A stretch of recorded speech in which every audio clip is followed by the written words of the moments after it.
Okay, ready to go? Ready to roll? Good morning, everyone. This is Good it, morning. right?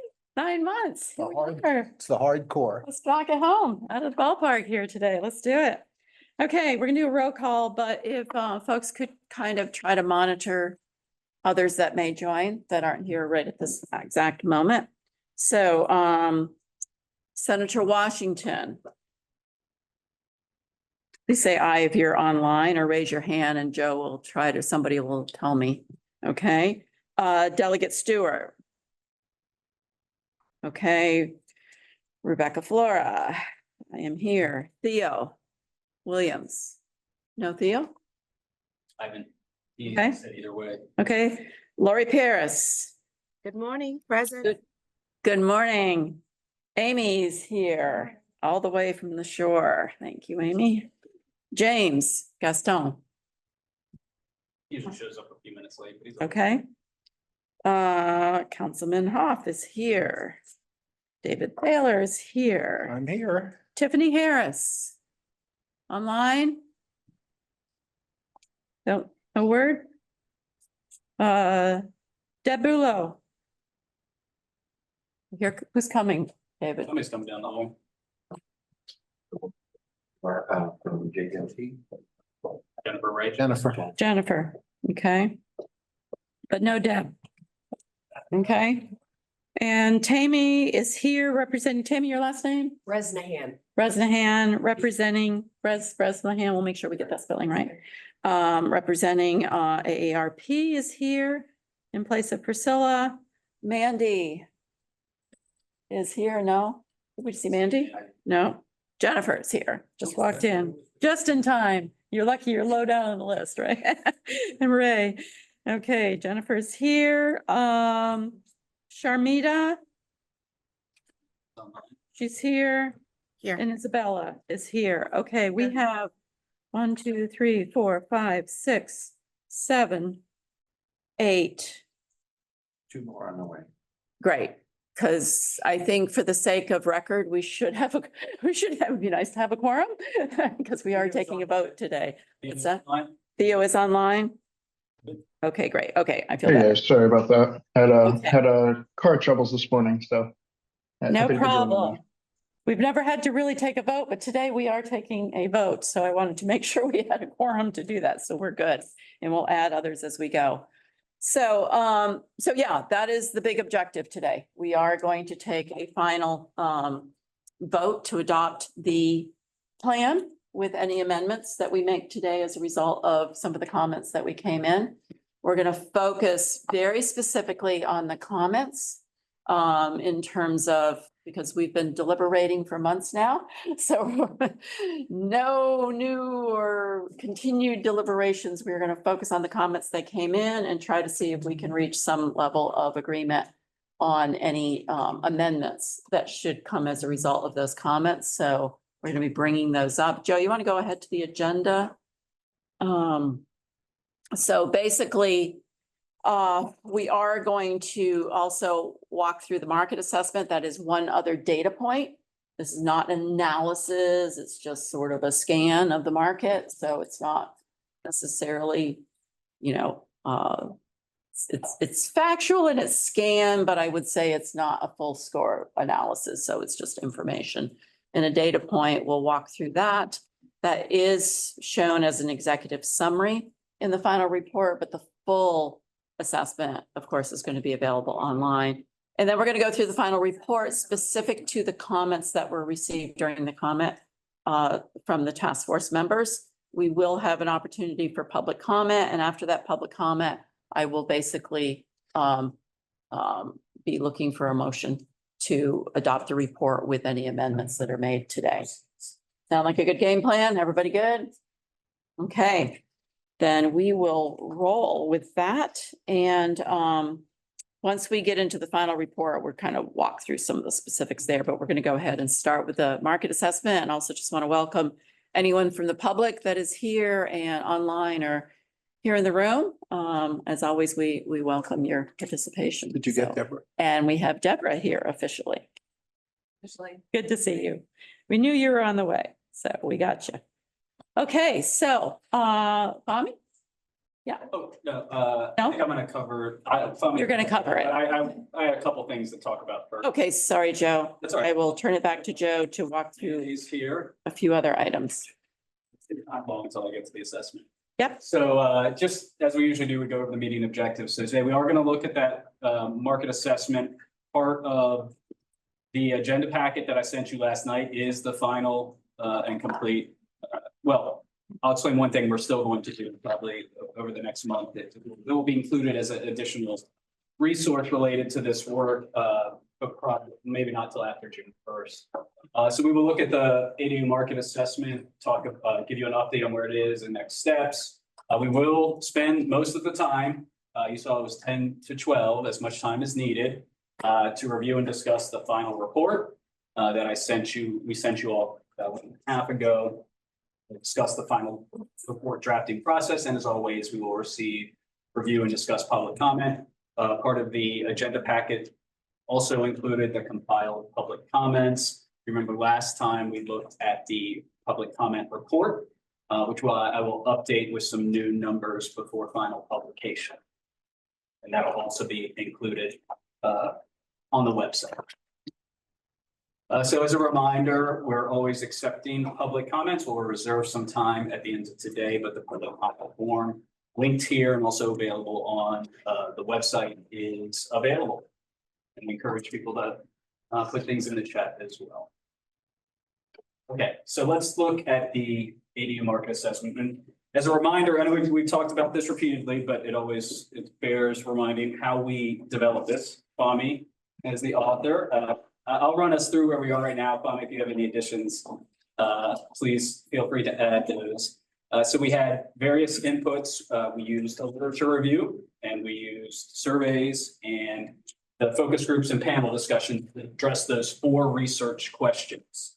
You can see those 4 research questions at the top of the executive summary. I'm not going to go over those again, but you will find them in the ADU market assessment. But we did have some key findings. And as Secretary Flora was stating, this as a reminder, analyzing the impacts on local housing markets and neighborhood livability was a charge of SB 2. So this is how we approached it, with the understanding that there is a lack of ADU permitting data out there. We took the qualitative approach. This was all expressed in the November meeting when we presented you with the housing market analysis plan. We since changed the name to the ADU market assessment. These are the key findings that those inputs that I described, the literature review, the surveys, and the focus groups found, and you'll see these in the executive summary of the market assessment. So I know this is kind of small. I think people online can probably see it better than you all, but I'll read it nonetheless. So while the removal of owner occupancy requirements could potentially increase ADU construction, such requirements support neighborhood stability and livability while contributing to slow densification.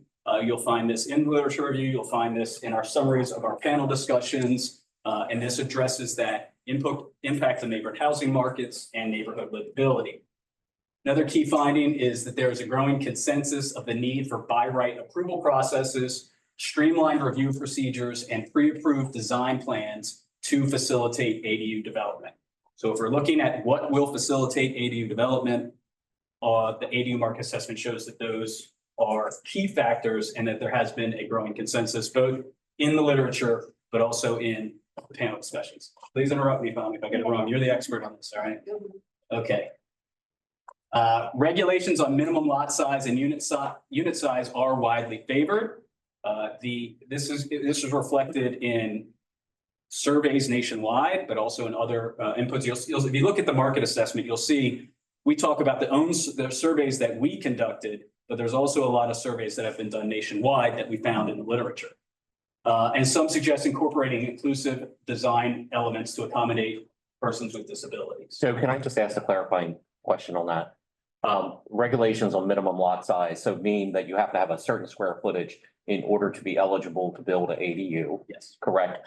And then unit size, also minimum size for the actual ADU, like it has to be at least 500 square feet or whatever. Yes. So the minimum applies to both. Okay, was there a certain size that came out of those discussions? Just out of curiosity? These are I'll turn it over to Fahmi.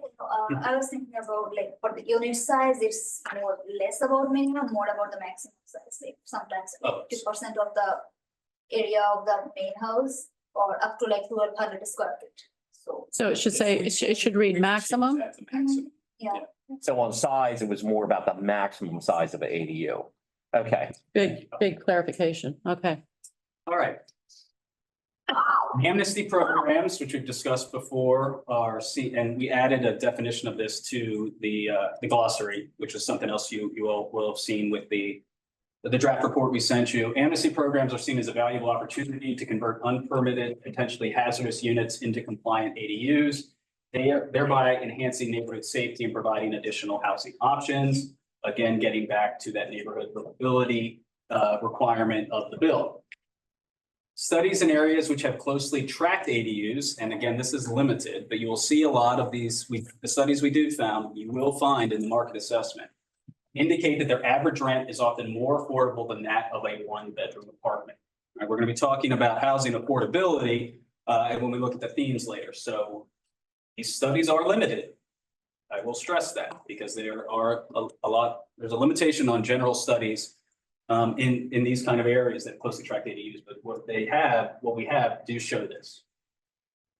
While there are concerns about ADUs increasing impervious surfaces, others stress their potential to reduce the overall carbon footprint. And this is something we saw in our own survey. The Environmental Organization survey said there was a concern about impervious surfaces, but looking at it from another perspective, they could reduce the carbon footprint. Moreover, ADUs typically occupy fewer square feet per person compared to traditional housing options, thus contributing to efficient land use. Joe, question on 5, the average rent is more affordable than a one-bedroom apartment. And you might not know the answer to this, but was that because a lot of times someone might be renting an ADU to either a family member or someone they know? Or was there any indication just? oh, yeah, that has not been mentioned like really clearly, but all the study they are mainly from Seattle or Portland, that type of areas where it is. So we're also thinking about maybe transportation plays a role there. Yeah. So yeah, we do, the data does not have that level of specificity. Okay. It was just general rent. Again, these studies in this area are lacking in general. All right. Multiple surveys note parking availability is a top ADU concern. It's both our surveys, but also surveys nationwide. That was repeated in surveys nationwide. Surveys would be taken by our jurisdiction, but put in place before considering ADUs and just general concerns about ADUs. Our general surveys about them. However, the only study quantifying this ADU impacts, we found one study, Fahmi found it, give her all the credit. Quantifying the impact on parking was done in Portland, Oregon, found that there was no connection between ADUs and parking availability. Do they have a good transit Yes, system in they do. Oregon? Oh, yeah. Yeah. Okay, thank you. Fabulous. Okay, that would Yep. be. Yeah, I fine. really emphasize qualitative on this. This is clearly Yes. this information. I wouldn't even know if I would call it findings. It's really more of a sort of summary. All right. ADUs are a promising housing option for older adults and individuals with disabilities. This is reiterated through all the literature and many of our focus groups and surveys. Ordinances and programs are most effective and lead to ADU construction when they are informed by community input, track ADU permits, and are adjusted to meet market demands and homeowner needs. I think this is one of the key points that Fahmi made in her market assessment is that the most successful ADU programs, ordinances have been adjusted over time. They've been monitored, involved continuous community feedback and adjusted to respond to that feedback, to respond to the market, what they're seeing. This is something we saw in Montgomery, which we'll talk about here in a second, which we're not done yet.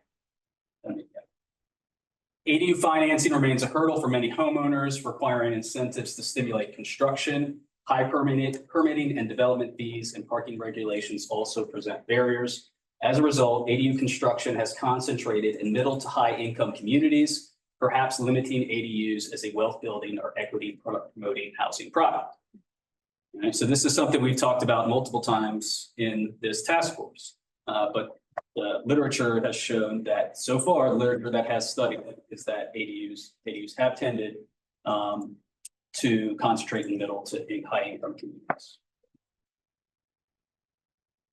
All right. Any questions about these before I move on to the next steps on the?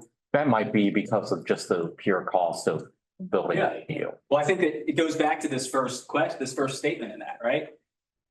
Because it costs so much money for homeowners to develop ADUs, because the financing costs are so high and the barriers are there, that the places that someone can actually afford them tend to be in middle and high income communities. Yes. It might be too late for this question, but do we have access to the studies that supported these findings? Yes, they're footnoted in the, and Fami can provide more information, but they're all footnoted in the market assessment. Okay. All right, so market assessment next steps. We're trying to complete some version of a quantitative analysis for Maryland that we can have. Just in general, the overall ADU market assessment, we finalized the formatting and document design, which we're very close to doing for the final report. Again, the executive summary will be included in the appendices, and then the full document will be on the website. So Fami is completing a Montgomery County ADU permitting analysis. Her and Susan LaRousse have been talking about this a lot, and she's working on it right now. We've been back and forth with Montgomery County. That has the best permitting data that we can find. But it's still quite complicated. So what, do you want to talk about this? I put that these are the 4 things that you're still working on, but I'll let you're the lead on this. Yeah, take off. So we're going through like Montgomery's legislative history about the ADU market, and it seems that before 2013 there were not this permitted, like it's more about special exception kind of permits, and 2013 they started a regulation that goes for accessory apartments, and there were like set guided rules, like at least the property has to be 1 acre in size minimum. So they revisited that in 2019, and they are like reducing these restrictions and making it more by right for smaller lots, and ADUs are increasing. We're also, it doesn't really concern, they have these licensing systems, like different kind of like how you can convert like an older structure that does not meet regular setbacks right now. You can like take that another kind of license for that. And yeah, so we did not like really see much difference before. After 2019, we see some difference in attempt to apply for licenses, but not in the numbers, like approved numbers. Yeah, and we tried to also track their metro stations with transportation access, but it does not seem to like affect much, because I think they have this rule about like having a minimum distance of 300 feet to 500 feet between attached ADUs or detached ADUs, like depends on zones, and it's very complicated. But they have this set rules that ADUs have to have like 300 feet in between. So I think those also plays a very big role, because why ADUs are not increasing much faster around metro stations. Yeah. So yeah, we are like compiling the documents. So to be clear, the assessment's done. We're gonna publish it, Yeah. be done with it. The Montgomery County information will be a little, I don't want to add it, it'll be its own little separate kind of, Yeah, I was thinking about putting it on the and it on the website. Yeah, so. But it's not, we're not gonna keep this assessment going on and on and on. There is going to be this additional data point on the website provided as its own little standalone. Yeah, almost Okay. like it's like almost like an appendix to the market assessment, or a It's done. Supplement, however you want to call it. What you'd like to, Secretary, Done. we will add it to the website. But There will be an end in It sight. will have to be done by June 1st. Exactly. I mean, I think in general, we have a commitment at the Maryland Department of Planning. We've established this website. It's full of wonderful resources. As we find additional studies or data or resources, we will simply keep adding to that website and make it a continual resource for particularly local jurisdictions. This is what I would consider is just sort of an additional resource that'll be added. There may be other types of studies that get added over time, but I just want to be clear that the market assessment that you see here today is going into production and will be part of our requirements that will be fulfilled as it is and done. So I just didn't want to confuse that there's these two different things. They're separate. Really. Okay. Yes. One other question regarding the market assessment findings. When we were saying that you generally found that there was a minimum lot size for ADUs, was there a distinction whether that was a detached ADU or an internal ADU? Because I was wondering, because minimum lot sizes inherently makes more sense to me if it's a detached ADU, but internal ADU. Yeah, Do you mean, I just want to make sure you're talking about number 3. Yep. And 3, right, regulations on minimum. Yes, yes. So, and just to point out, those are survey findings from other surveys, so it's not an analysis of the actual minimum of the actual lot sizes of ADUs. Is when they surveyed, correct me if I'm wrong, but it's when they surveyed the public or other interested stakeholders, the survey showed a widely favored view of having minimum lot sizes for ADUs. So there was no really distinction whether that was detached or internal ADU or. I'll yield that to. no, on the survey, we didn't like mention about that. Okay, Yeah, but also when, I think like when you go deeper into any kind of ordinances, but like local, there is like really, they go deep really into that, like for attached, you have to like have this kind of regulations and that lot size, and for detached, you can have that kind of lot size. So we saw it like in Montgomery, and I'm sure if we like took much more like closer look into other amendments or ordinances, we can like find those. just curious. Yeah. Okay, so we're going to move on to the final report, a little overview of the structure and the content before we get into a review of the comments received.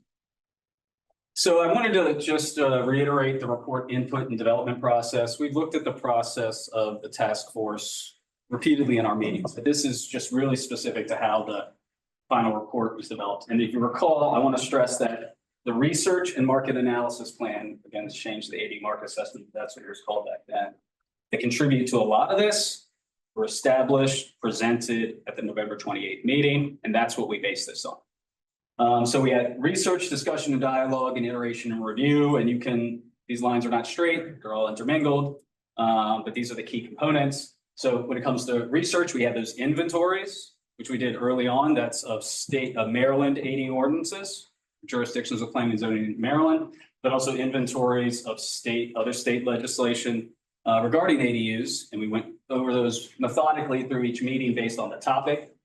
We did our own literature review and best practices.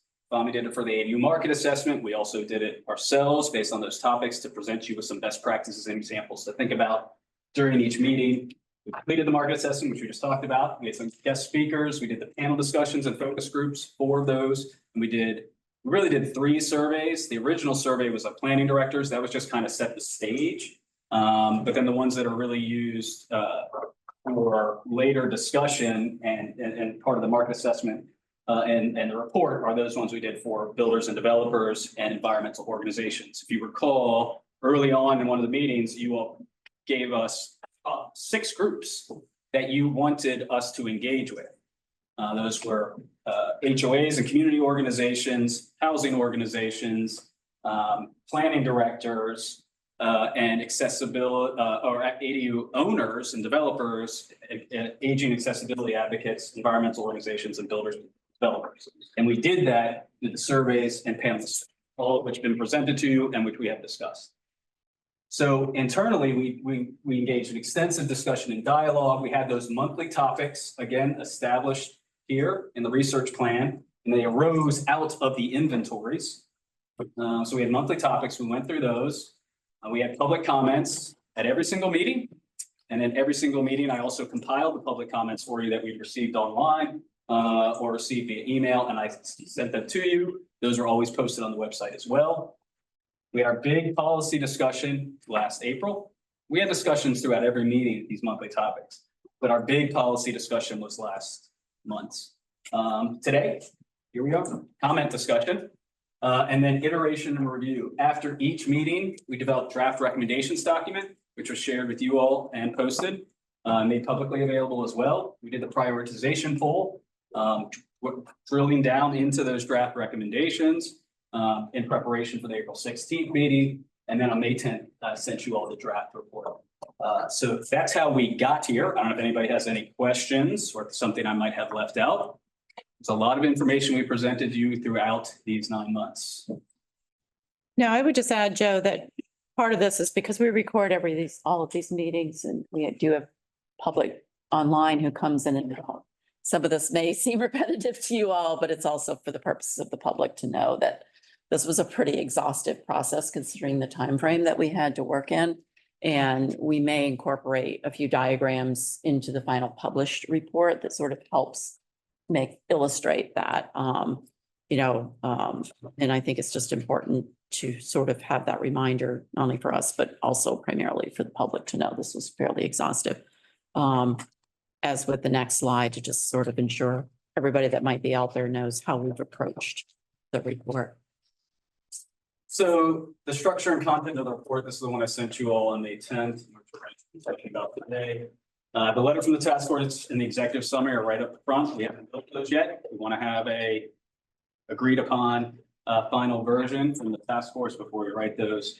Then we have an introduction, which includes a description of the task force's purpose, task force members. Thank you all who responded. If I had your name, organization, or credentials incorrect, if I'm still incorrect in those, please let me know. Right. And then we also discussed the task force process, a lot of which I just showed on the previous slide. All right, we developed 10 themes.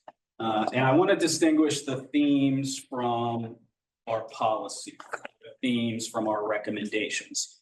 These are the themes that repeatedly came up during our discussions and guided a lot of discussions and across multiple meetings. Some certain task force members really focused on a couple themes, but these were repeatedly came up. So the first one is housing supply. And you'll see a description in the report itself, but just a quick summary that ADUs can contribute to housing supply, which we acknowledge is severely inadequate. We talked about that repeatedly, especially early on. But we also stress that they will only be a small part of it, right?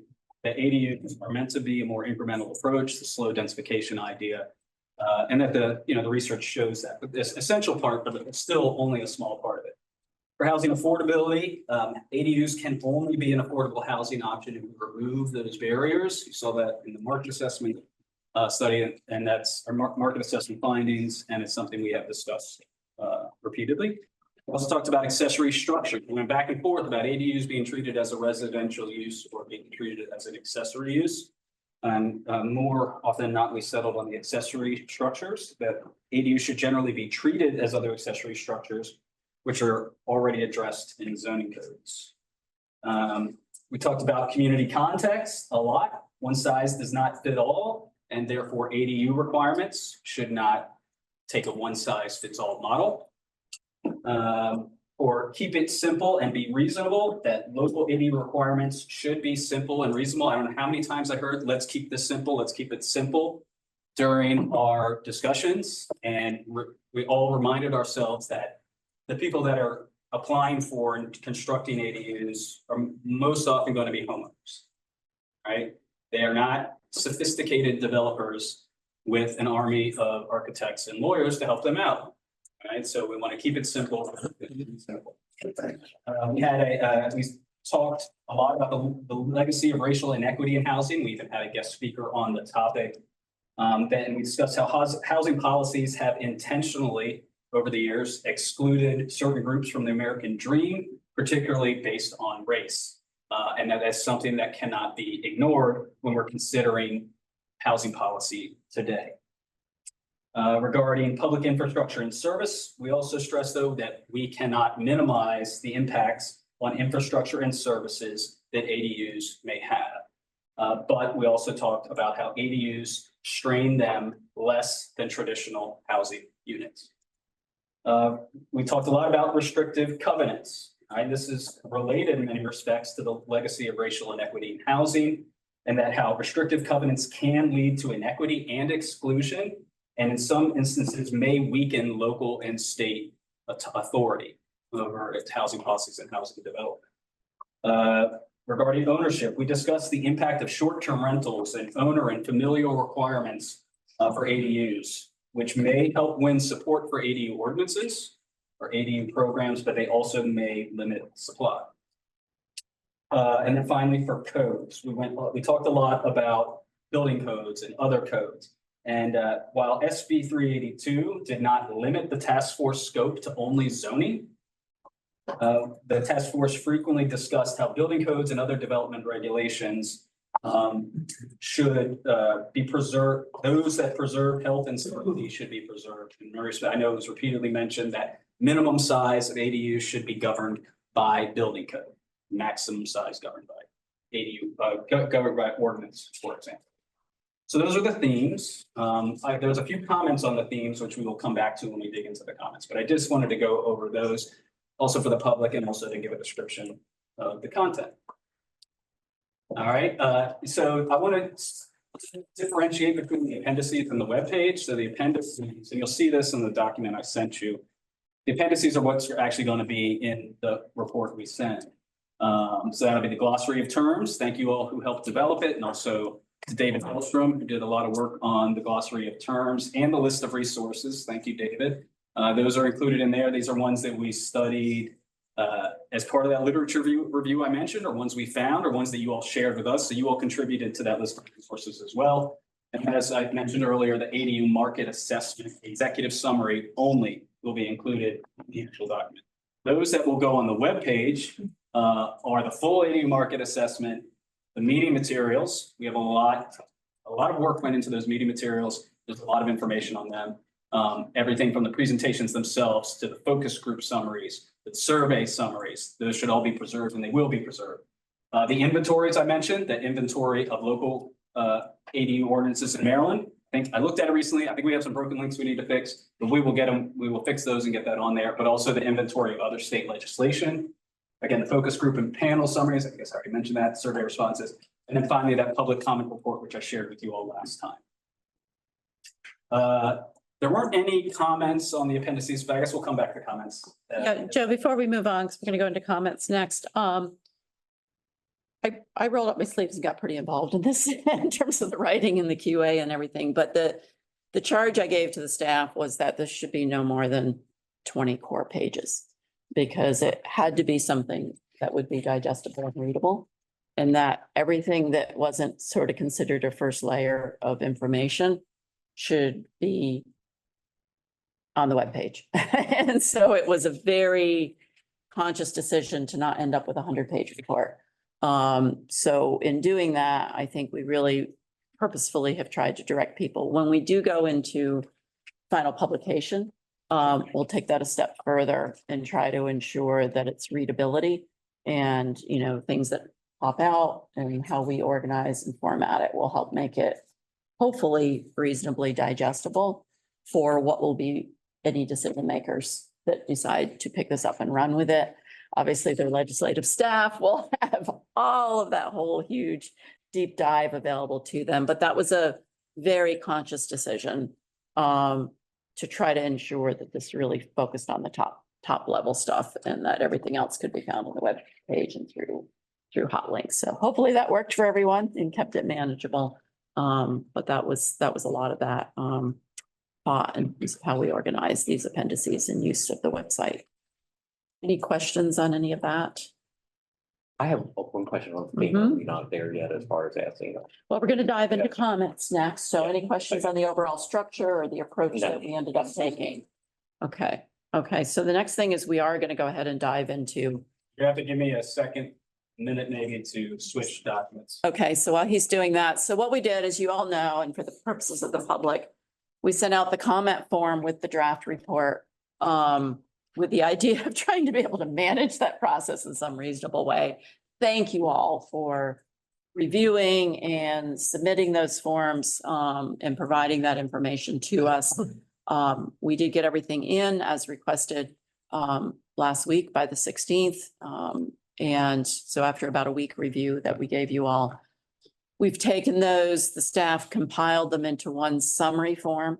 And then Joe and I literally went through all of it and tried to flag it to identify what seemed to be sort of pretty straightforward versus we need to talk about this versus we, at least at the staff and chair level, wanted to red flag as, yeah, this probably can be clarified and isn't necessarily something that we would recommend a change. So it's really the yellow, and that's just simply our assessment, I guess, as we went through all of these. But in any event, what's in this consolidated form is what we're going to focus on next, and focus it around the comment that was shared in their specific request for a revision. What we'll do is also, if we reach agreement that yes, a revision is worthy, that'll become part of the amendments that we will make as part of any final motion. So I want to be really clear as we go through each of those, what the proposed amendment is, because that'll become part of that motion and approval. So that's the game plan. Everybody good? Any questions? Okay, so Joe's gonna walk us through our color code here, and hopefully you all have the report also in front of you, because we're gonna keep this comment form up here, and then you have the draft report in front of you, so you can sort of follow where those flags are in the report. So I'm gonna turn it to Joe, and then we'll to review it with us, and then I will help facilitate any discussion we need to have around it. Okay, let's roll. The colors work on the screen. And it's 10, a little after 10, so we are good. Hopefully we have plenty of See how the time. colors work on the screen. I can see right now that green's not very green. But this is the form. What we did, yeah, we compiled comments. Didn't assign names to organizations. Yeah, we took out all the names. We didn't want anybody to be put on the spot. Felt that that was the right thing to do. You are welcome. Yeah, you want to speak up? Make your case, Comment? but we didn't feel that it was up to us. We sort of kept it anonymous. So green is a comment acknowledged and addressed in some form in the draft report. We consider that when we agreed to it, and Secretary Ford and I went through some potential changes. We don't think it necessitates discussion today because we're going to address it, and that you'll see when we get later on, when we get to like the motion and discussion, that there'll be some directions there. So yellow is that comment acknowledged, addressed in some form in the draft report. We messed around with some potential changes, but we do want to discuss it today. We want to make sure it's discussed today. And then red is the comment acknowledged. It's not been addressed in the draft report, and we definitely make sure we discuss it before we make any suggested changes. I have extensive notes on some thoughts that we have about the comments that were made and things we might agree with or have questions about, and I'll make sure I go over those. And I put the black font is only, that's the form that we sent you, the form instructions, or where I added in text from the report, so we have it on the screen. So that's what the black text is. So how we organize this, we'll have to zoom in probably. We'll see how, if I have to change colors, especially for the yellow to something else so people can read it, I'll do that. So we sent you each of this comment form with all the sections from introduction to through the appendices. We asked, what we had here, if you agreed with it or no, we deleted that column for just ease of use today. And if you said no, what you thought misrepresented the sentiment, and what would you recommend if you had any corrected wording? As you recall, this is the idea of this form was to be, if we misrepresented the discussion of the task force, more so than if you disagree with the comment with what was put in the task, or what was put in there from a policy or recommendation. Right, we really focused on that policy development and where your perspective or opinion is from your organization at the last meeting. So this was really meant to focus on, that's not what I heard in the task force. I think the task force was saying something else. And I appreciate those who submitted it because that's what you did, right? All right, so we didn't get any, I wasn't expecting to get many comments on the purpose, but we didn't get anything on the introduction. I will say, Tammy, I didn't put it in here. Thank you all for pointing. I did not know, and my apologies, that AARP is the official name of AARP, not the American Association of Retired Persons. How many years? Over 20. Over 20. So I apologize for not knowing that. We get flack if we use acronyms in anything that we submit, so we will make note It's of okay, that. everything is changed, Weight Yeah, Watchers is no no, longer- we are under specific instructions from the governor's communications team No, to that's not okay. use acronyms, That's okay. so it's You'll have to interesting. tell them that. Yeah. Make sure they know that it's A gonna lot be of people AARP. do it. A lot of Yeah, okay. So what's Weight Watchers? WW. No, WW. Hmm. Okay. Oh, wrestling, I didn't use Weight Watchers in this report. I know. I- Okay. onward. Okay, so I have a couple comments about theme 5. And this was that keep it simple, be reasonable. I'm not gonna read it all to you right here unless you really want me to, but it's on the screen. So I had the black text is the theme, so I'm gonna put it up there so we can see. So the first comment was agree in principle, but take umbrage at the language used here, which expressly applies local governments are intentionally obstructive and unreasonable. The use of reasonable and not purposely intended are pejorative, and we feel that as partners and supporters of our communities, this level of negative terminology should not be used. We agreed with that in what our recommendation was to get rid of the not purposely intended to block ADUs. So I put that in green, meaning we would like to move forward with not an extensive discussion of that one. But thank you for pointing that out. So we're taking out and not purposely intended to block ADUs. We are recommending that to the group. Yeah, we're If the recommending group that. agrees, that would be an amendment to take out that last part of that Stop sentence. at reasonable here, this sentence. Period would end at reasonable. Local regulations and decision-making for obtaining an ADU building permit should be reasonable, period. Does anyone disagree with that amendment to that particular theme item? Thank you very much for that reasonableness. We will make that amendment. That's amendment number 1 then, okay? All right, so this, did people read the yellow or do I need to change?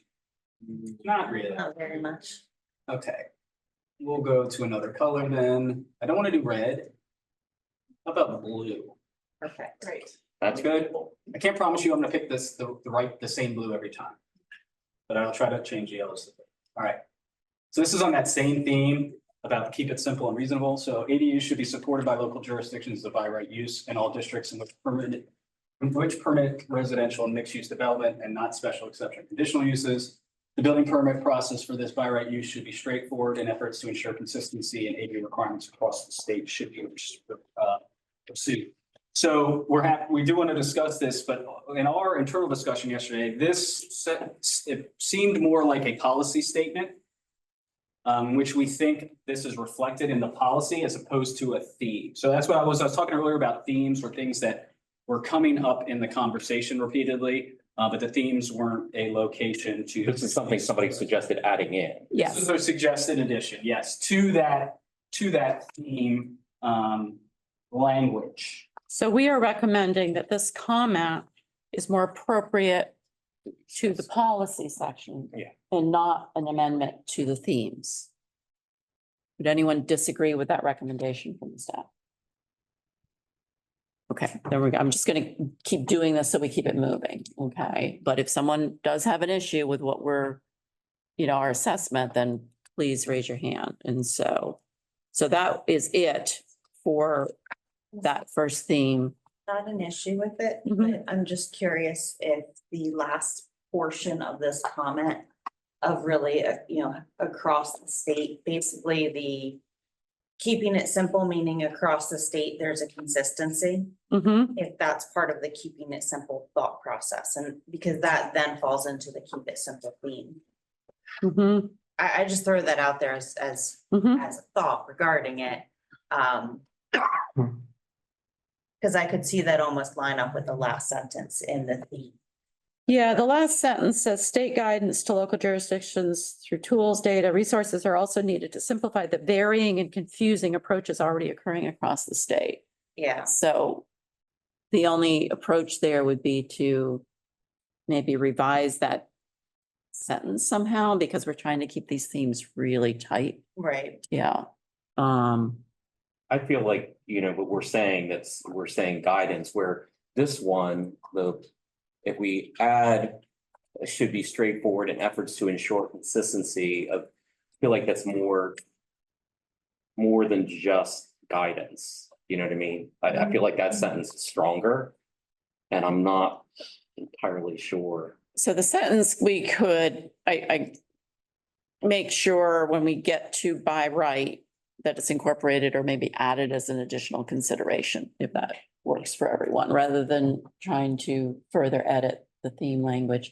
The idea with the themes, and this was something that I was advocating and kind of took the first crack at, was, when you've got people reading these things, you want to sort of give them the high level, here's all the topic areas and just sort of a quick at a glance. These are the kinds of things, but you move them then towards diving into how all of those things are being addressed inside these policies and guidances. So we're going to propose that last sentence, we double check to ensure that is added under the by right considerations. And I'm going to make that note right now. Okay. So we'll talk about it there. Yes. All right, so we have one more comment on a theme. This one was on restrictive, or a couple comments on restrictive covenants. Let me get to my notes here. All right, so you see the theme on the left. So comment, it's a comment on item 8, agree in principle. However, the local government should not overreach its role or authority as relates to restrictive covenants. This is a comment that was made multiple times that I'm wondering if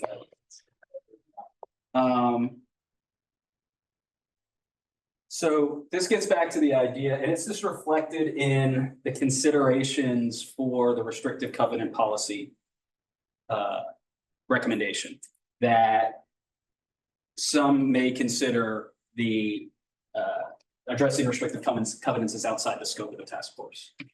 I would say we would argue that the SB 382 did not say that we're limited to just zoning ordinances. And I think that this task force did talk a lot about things outside of zoning ordinances. And so anyway, I feel like I should probably made that one red instead of green, because that was. What did you just say, Joe? Actually, That probably need to discuss this one because we didn't make any proposed changes, I don't think. Let me see. No, I think it's just very straightforward. Our staff recommendation is that, in fact, nothing limited us specifically to just zoning. And in fact, discussing restricted covenants and including any type of guidance on restricted covenants in our report would not be outside the bounds. So to discuss that point, I concur, Mhm, but I just think later in the document, it's clear mhm. that local governments don't have authority. So we're making that separation, but I think it should be stated in this introductory section, in this statement of theme. I just think that distinction that clearly I think it's fine to discuss it. I think it's on the table, Okay, but to clearly separate it from zoning, because there's often a misunderstanding and a desire for local governments to enforce covenants when it's convenient. So I just really think that should be stated when we're first mentioning covenants. I think there should be a disclaimer in the first mentioning of covenants. That's the position that. yeah, so scroll over, fine. Joe. I think that's over in the yellow. And so the recommended, I'm really not following exactly what you're recommending regarding. well, I think there's 2 points. Just The a first point, caveat. yeah, the first point is that restricted covenants are not outside our bounds. Why do we even have to say that? Well, because there was a comment. Fair The enough. second point is that, yes, but it's really important to emphasize this distinction between restrictive covenants and zoning. And it should be emphasized more so upfront in the themes rather than wait to it just occurring down in the policy section. So there is a recommendation that this sentence, that last sentence right there, while the local jurisdiction, blah, blah, blah, inequities be added to this theme. That's the recommendation on the table from the comments. Well, local jurisdictions have nothing to do with covenants. They're the function of the circuit court, if you want to deal with them. And to me, and to me, the overriding restrictive covenants when they prevent ADUs is central to our whole mission. If we don't do that, everything else doesn't count. We're not saying we shouldn't, Dan? I'm saying we should more strongly. Oh, okay. Which But we we'll do get to that later. when- We do later. So I think what the subtlety here, if I'm understanding you correctly, and I think I agree with you, is the point is, as being a local government official, I, or my locality does not have any power in relation to restrictive. That's right. covenants. The state does. So I think that's the distinction you're trying to make clear is that, as locals, we don't have the power to tell someone not to enforce or not to do that, but the state does if they want to pursue that, which we will discuss in more detail when we get further into the document, when we talk about restrictive covenants. And I understand your point about that. We maybe need to make that a little bit clear because not everybody's going to understand that. We don't have control, but the state actually does have some authority when it comes to restrictive covenants. That's it. Yeah. The state or the court? Well, the state State. really, no, The state. I don't think that's clear, Dan. The state has no authority over restrictive covenants. That's a contract. It's a contract between two sets of people. You don't you have a problem with it, you go to The state has taken action related to restricting covenants, whether it's racial, whether it's related to That's solar different. panels. But so what I'm saying is the state has the authority to take action. to override. They can Correct. override. Yeah, the state And, does. but I think that's not what's clear here. So I'd say, Adam, Yeah, this has been Adam's name.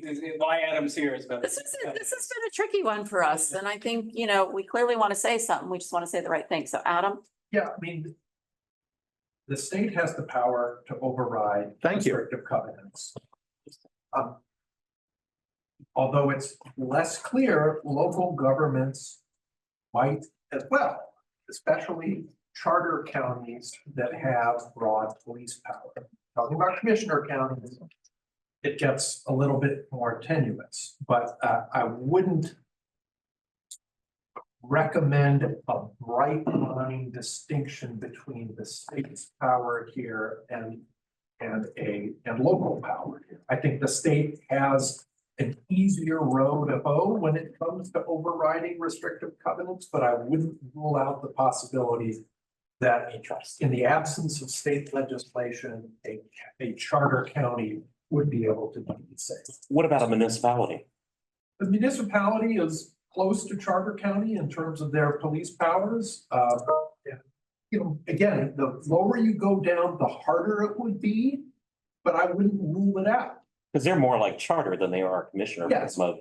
Because we have in the city of Westminster, we have powers that the county commissioners don't have. Yeah, so I just kind of, you have the state, then you have charter counties, then you have municipalities, and then you have commissioner counties.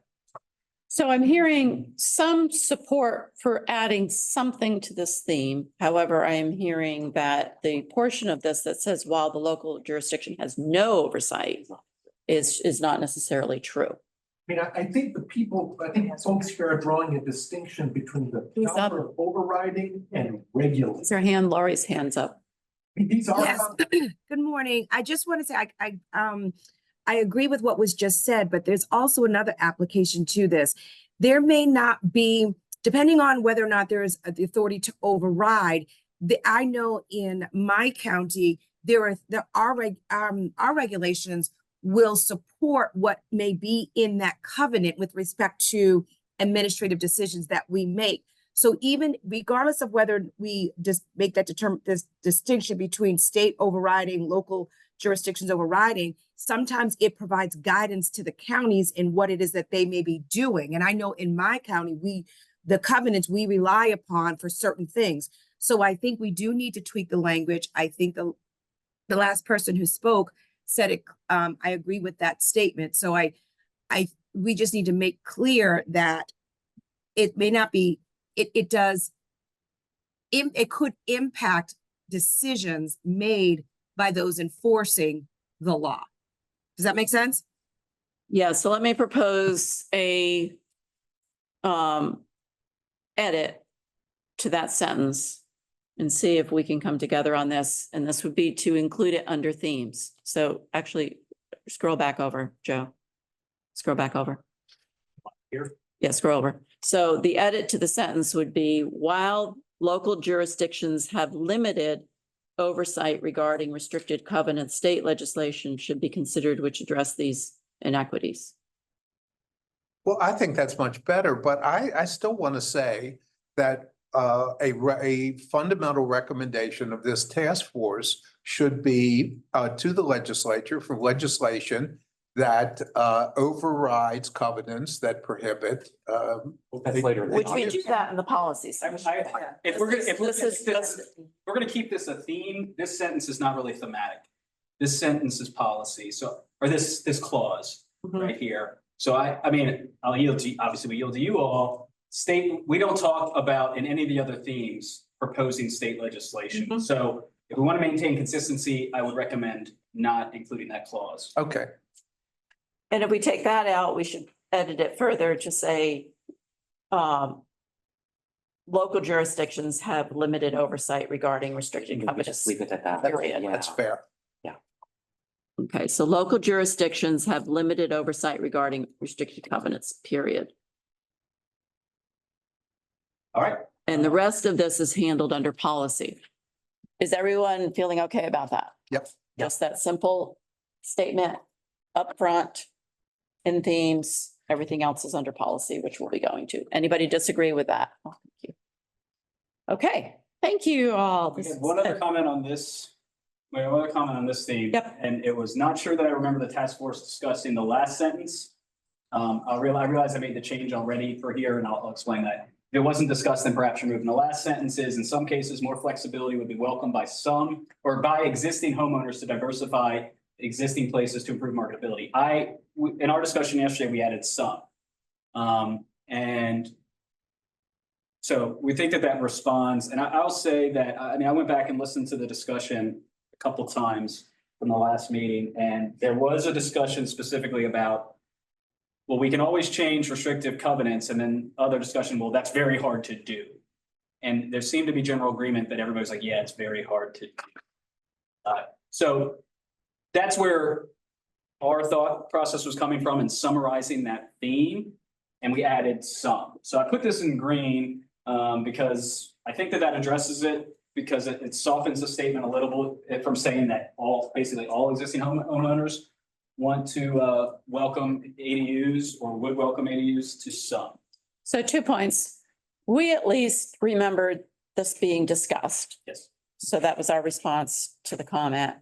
Secondly, we felt that clarification was needed by simply adding the word some there.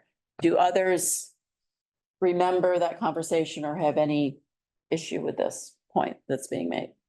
And then the amendment would be to add the word some. Some discussion regarding. Yeah, I remember distinctly Priscilla and then others weighed in of the fact that these age restricted developments are actually difficult because they can't rally enough homeowner support to make changes.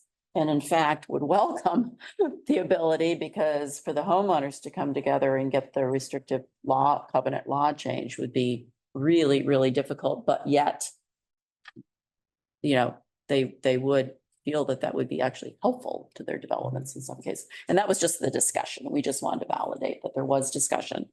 And we're making an amendment to add the word some. So any problem with that? Anybody, any disagreement? No, not on. Uh-oh, On uh-oh. the blue, could we say may have limited jurisdiction? I just don't want this to be a soundbite. Yes. Montgomery County or someone.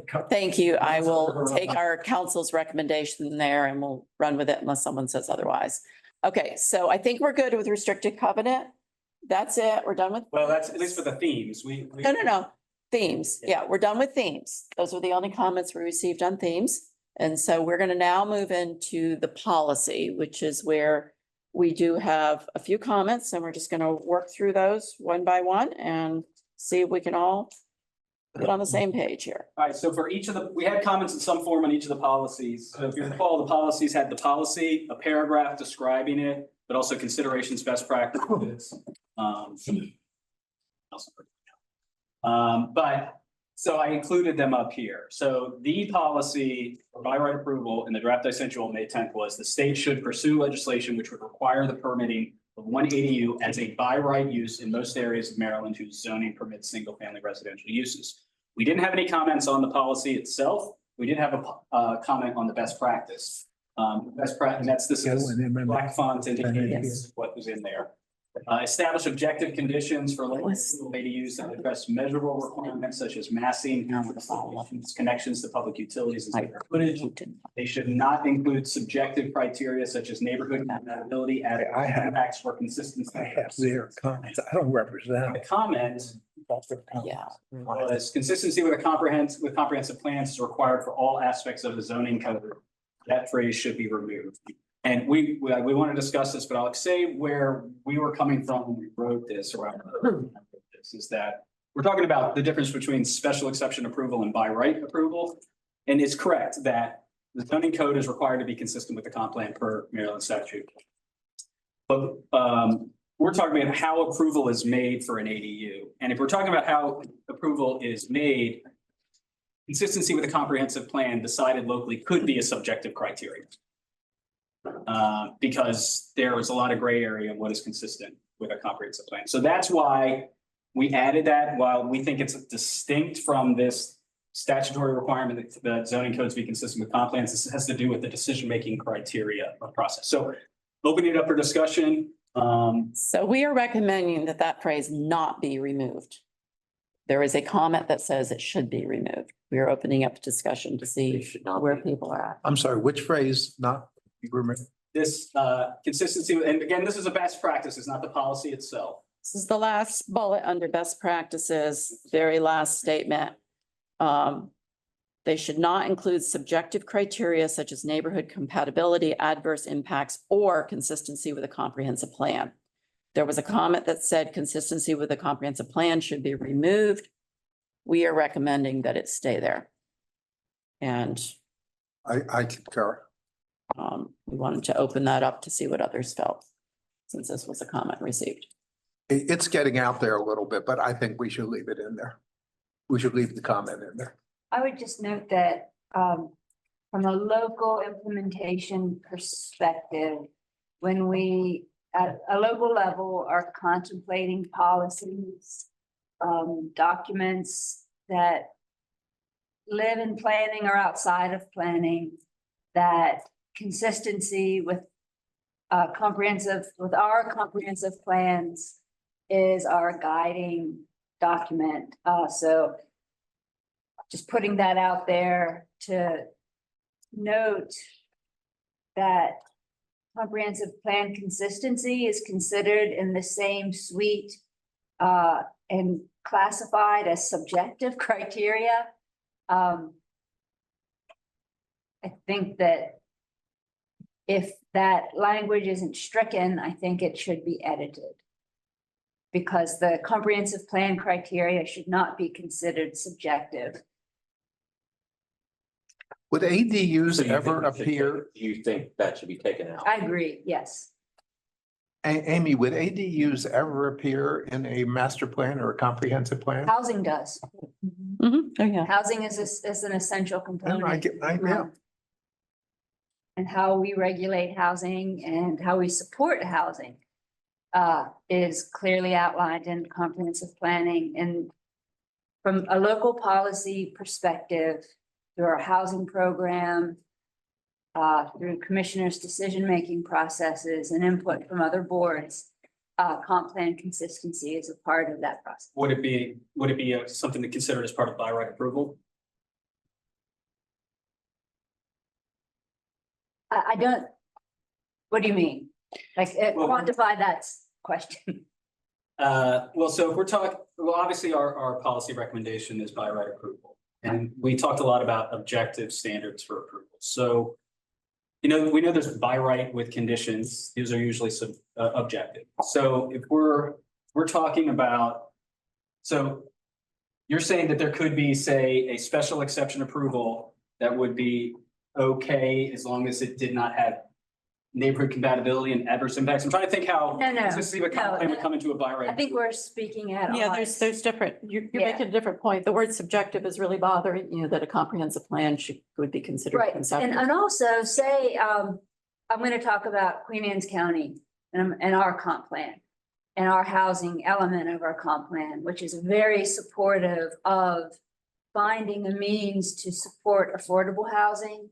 And to find means of flexibility in our mixed use development stock. So our comprehensive plan is very directive at ensuring that housing affordability is baked into project review.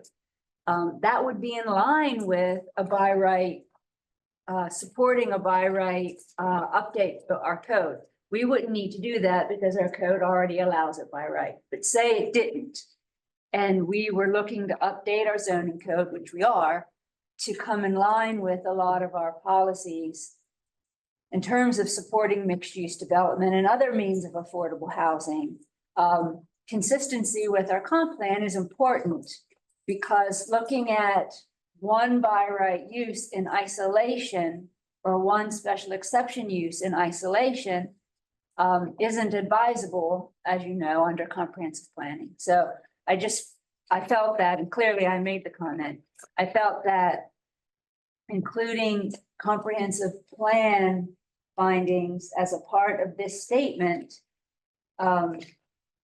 is inconsistent. Okay, any other thoughts, perspectives on this? Basically, the comment is proposing that we delete or consistency with comprehensive plan from the draft. Anyone opposed to deleting that? Then I think we should move on. We'll just take it out. And to interrupt. Obviously, clean up the and, yeah. And I wanted to interject before we made this transition, just with a technical question. Mhm. Lori and I have been tag teaming as Mako reps, and she is attending a conference on the West Coast. Oh. And now has to transition into her conference attendance. And Okay. the question that she raises is, if we're voting in the end and she and I have been consistent in our remarks, can she give me her proxy vote, or is that not? I am totally fine with that unless our council tells us there's any issue with that. Is that possible? Is there an issue? Is it easier for me just to say that Yeah. the comments that we've submitted, I'm sorry, and again, I thank you for this. It's just with the 3-hour difference No, here. I do appreciate you being apologize. on. Thank you. So yes, I will put it on the record that I do support the comments that we've submitted, that yes, I have been working closely with Amy on behalf of Mako, and I would support her and I have been consistent with our position and our vote. So I just wanted to put that on the record. So if there is something that prohibits it, I just want to make it clear from my perspective that I support the Mako position and I support the comments submitted by Amy and I to the draft report. If there's anything else you need me to submit, I can do that. Lori, I would just add that that through the discussion today, if there are, amendments to those comments or outcomes that basically are, supported by Amy, that you would also Yes, support that. yes, I would. And Yes. we've been texting, and I will have on my phone with me. So when there is a time that I can continue to listen, I'm just going to be in transportation now from here to the conference center. So, but I do have my phone. I will rejoin as soon as I get to the conference center. But if there is something, she can text me and I can respond accordingly. Right. I really appreciate your commitment. Thank you. And we don't have bylaws. We're a task Yeah, force. I think this is fine. I mean, proxy Yeah. voting is. I mean, if it comes down to the wire, which I don't think it's going to. Provided for, put her wishes on the record. But Yes. It's not really. Thank you. I think we're good. Sorry. Okay. Kendra. No, it's important. We really want this to be a positive experience and outcome. So I think that's important. Thank you. Okay, thank you. I'm gonna log off and then I'll log back on shortly. Have a good good morning. Thank you. Good You afternoon, too. whatever. Whatever Good morning, it good afternoon. is. Okay, so. Okay, bye-bye. Thank you. Thank you. So we're moving along on to parking. We have made one amendment to the draft, which is to delete the language or consistency with the comprehensive plan. You'll notice in the motion that we will put forth at the end is you're going to give us a little leeway of any final edits to clean up language here and there, as long as it's not substantive. So we'll worry about that later. Okay, parking. All right. Always a fun topic. Okay. 3 comments, some are interconnected on the policy itself, and then get down to a comment on the best practice final thought. So the policy recommendation that we sent you on May 10th said the state should not pursue legislation governing local parking requirements for approval. Rather, further guidance and resources are needed to help Maryland jurisdictions develop ordinances in which parking requirements do not present an unreasonable barrier to ADU development. Comments related to that policy statement. 1, the state should prohibit onerous parking requirements on ADUs. ADUs should not be required to correct existing parking deficiencies. And my notes for that one, that we agree with this comment. We believe that it is addressed in the considerations. And then comment 2 says, having rewatched the discussion, I feel there was agreement that while the state should not directly mandate exact criteria, the state may want to put certain guardrails in place to stop local jurisdictions from imposing unreasonable parking rules and regulations as a way to stop ADU development. And I leave that one green because it's related to this comment over here, which I will make blue.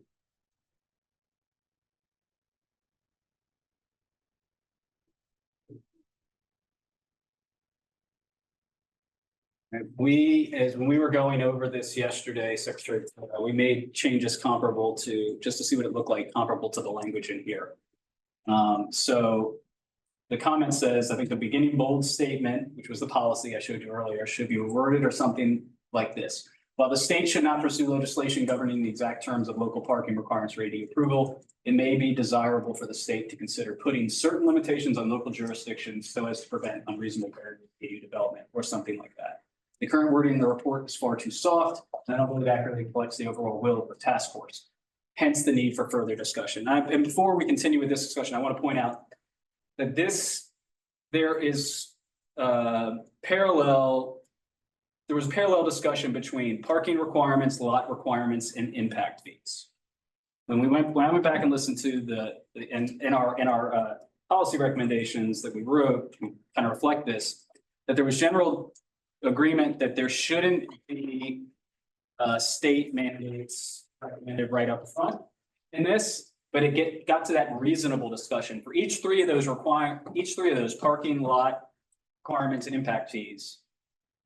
The task force appeared to recognize that local governments could use any 3 of those to impose unreasonable regulations on ADU development. So while the task force was not saying we need to mandate these things, we understand that local governments can use these for unreasonable barriers. And we tried to, cue that line, walk that line when we were writing our policy recommendations. And we're going to have a similar conversation, I think, with all 3 of these topics, because when I was looking at the comments, those are the kind of comments we got. So I throw that back out there. I'm happy to answer any questions, see what you all think about the language. So let me just add to that. So those 3 topic areas, there were comments that said we didn't go quite far enough because in the bolded statement, we did not go on to say something further. And so what we're recommending, we're actually, as staff, somewhat agreeing with this comment, done some wordsmithing, and because it's consistent against those 3 areas, we're recommending this for all 3 of those areas, essentially be wordsmithed to make it more obvious that, state shouldn't reach in, but they might want to think about some boundaries here. So just want to make that clear. So we're going to have the same discussion on all three of these. So So Dan, yes. I have, because I have so many different experiences from being a realtor for 30 years, having served on a planning and zoning commission where I have seen certain local governments,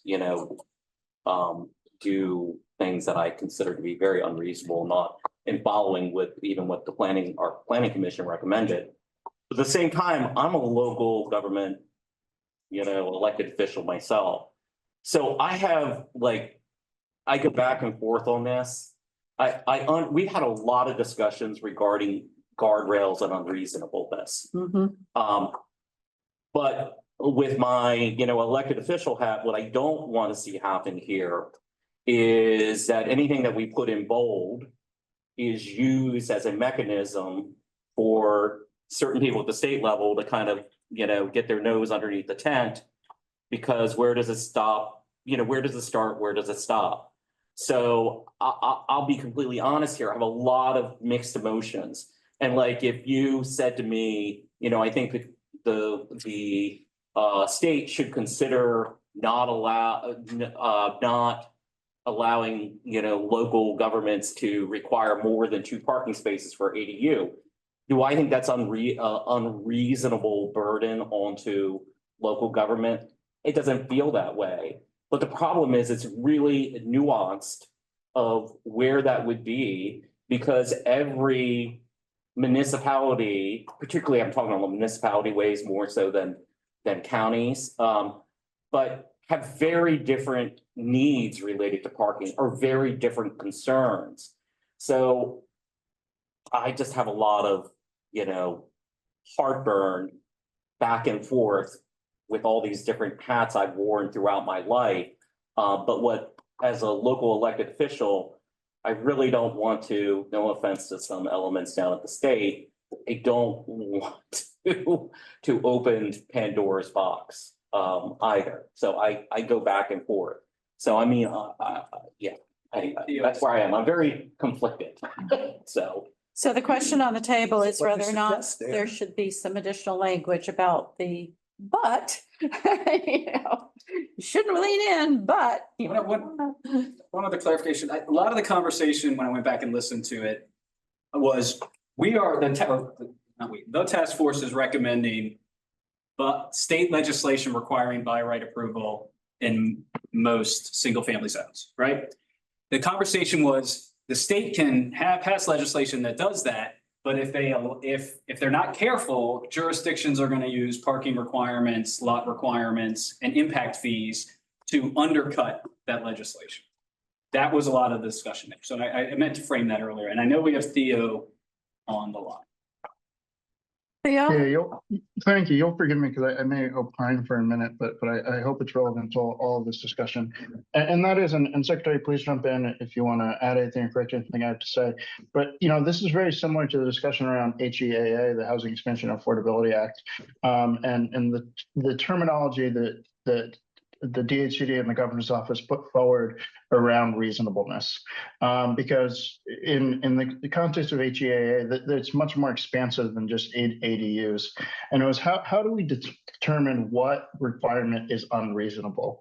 And relying on something that Connecticut had put forward and we kind of modified was focusing on 3 different components. And that is the viability of the project, the affordability of the rental units themselves, and the allowable density either under the local jurisdictional code or the bonus densities allowed under HEAA.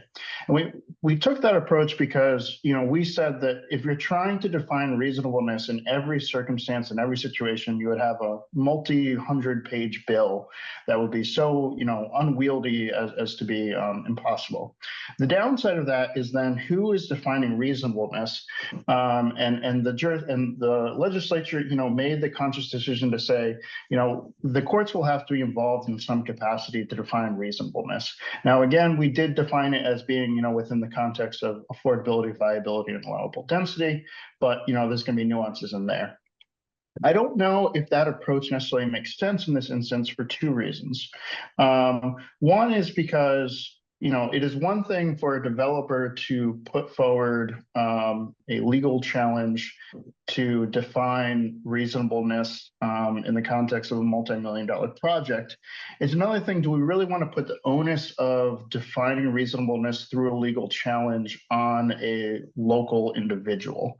So even if we are to say we want to add reasonableness in state legislation, and even if we say that we want to define reasonableness as affecting the viability or affordability of the ADU, it then is on the owner to then sue their local jurisdiction to define that, which I think is a little onerous.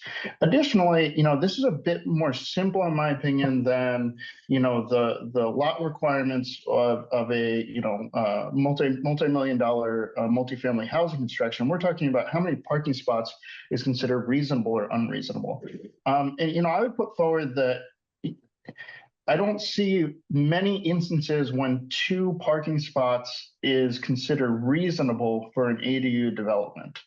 And so, one way to kind of thread the needle is to just say as a task force that jurisdiction shouldn't allow more than 1 parking spot. Now, I know that goes against the grain of the state should not pursue legislation governing the exact terms. At the same time, I don't see how we put limitations on a local government without saying, it's going to be no more than 1 parking spot, unless we use the alternative of defining reasonableness as something such as affecting the viability or affordability of the ADU. With that, I will get off my soapbox and turn it over to everyone else. Thank you, Theo. And I also want to point out to everyone, we did include as a footnote, in case you missed it on the bottom of page 7, the use of the word unreasonable as it had been used in that legislation. But note that we didn't put that as a glossary item. It was just a footnote because we wanted to at least note that that has been used previously. And felt that it was worth stating in our first use of that word unreasonable and how we were using it as it relates to this particular document. So in terms of parking requirements, there's the decision before us is leave it as it is. State should not pursue legislation governing local parking requirements for ADU approval, period. Further guidance is still there. Noting that there's a lot of considerations at hand, which we've listed, along with best practices, which we've listed. The comment is suggesting that we should go on to say that there should be perhaps some type of guardrail to that. What is the sense of the group here? Anyone feel? Do you want to vote on one side or the other or get into more conversation? I think I want to at least see if anyone else has, because we're ultimately going to have to do it that way for time's sake. I want to see if anyone else has anything to add to the discussion. And I do. Okay. So I feel like this is something of a substantive change from the draft that we reviewed. So, and I'm concerned about that because we're nearing the end. I feel that legislative guidance in terms of what is unreasonable does give guardrails. And I feel that if we're going to start getting into the minutia of dictating what we think is unreasonable, I think that is messy. And from a local government perspective, I do think that it is overreaching.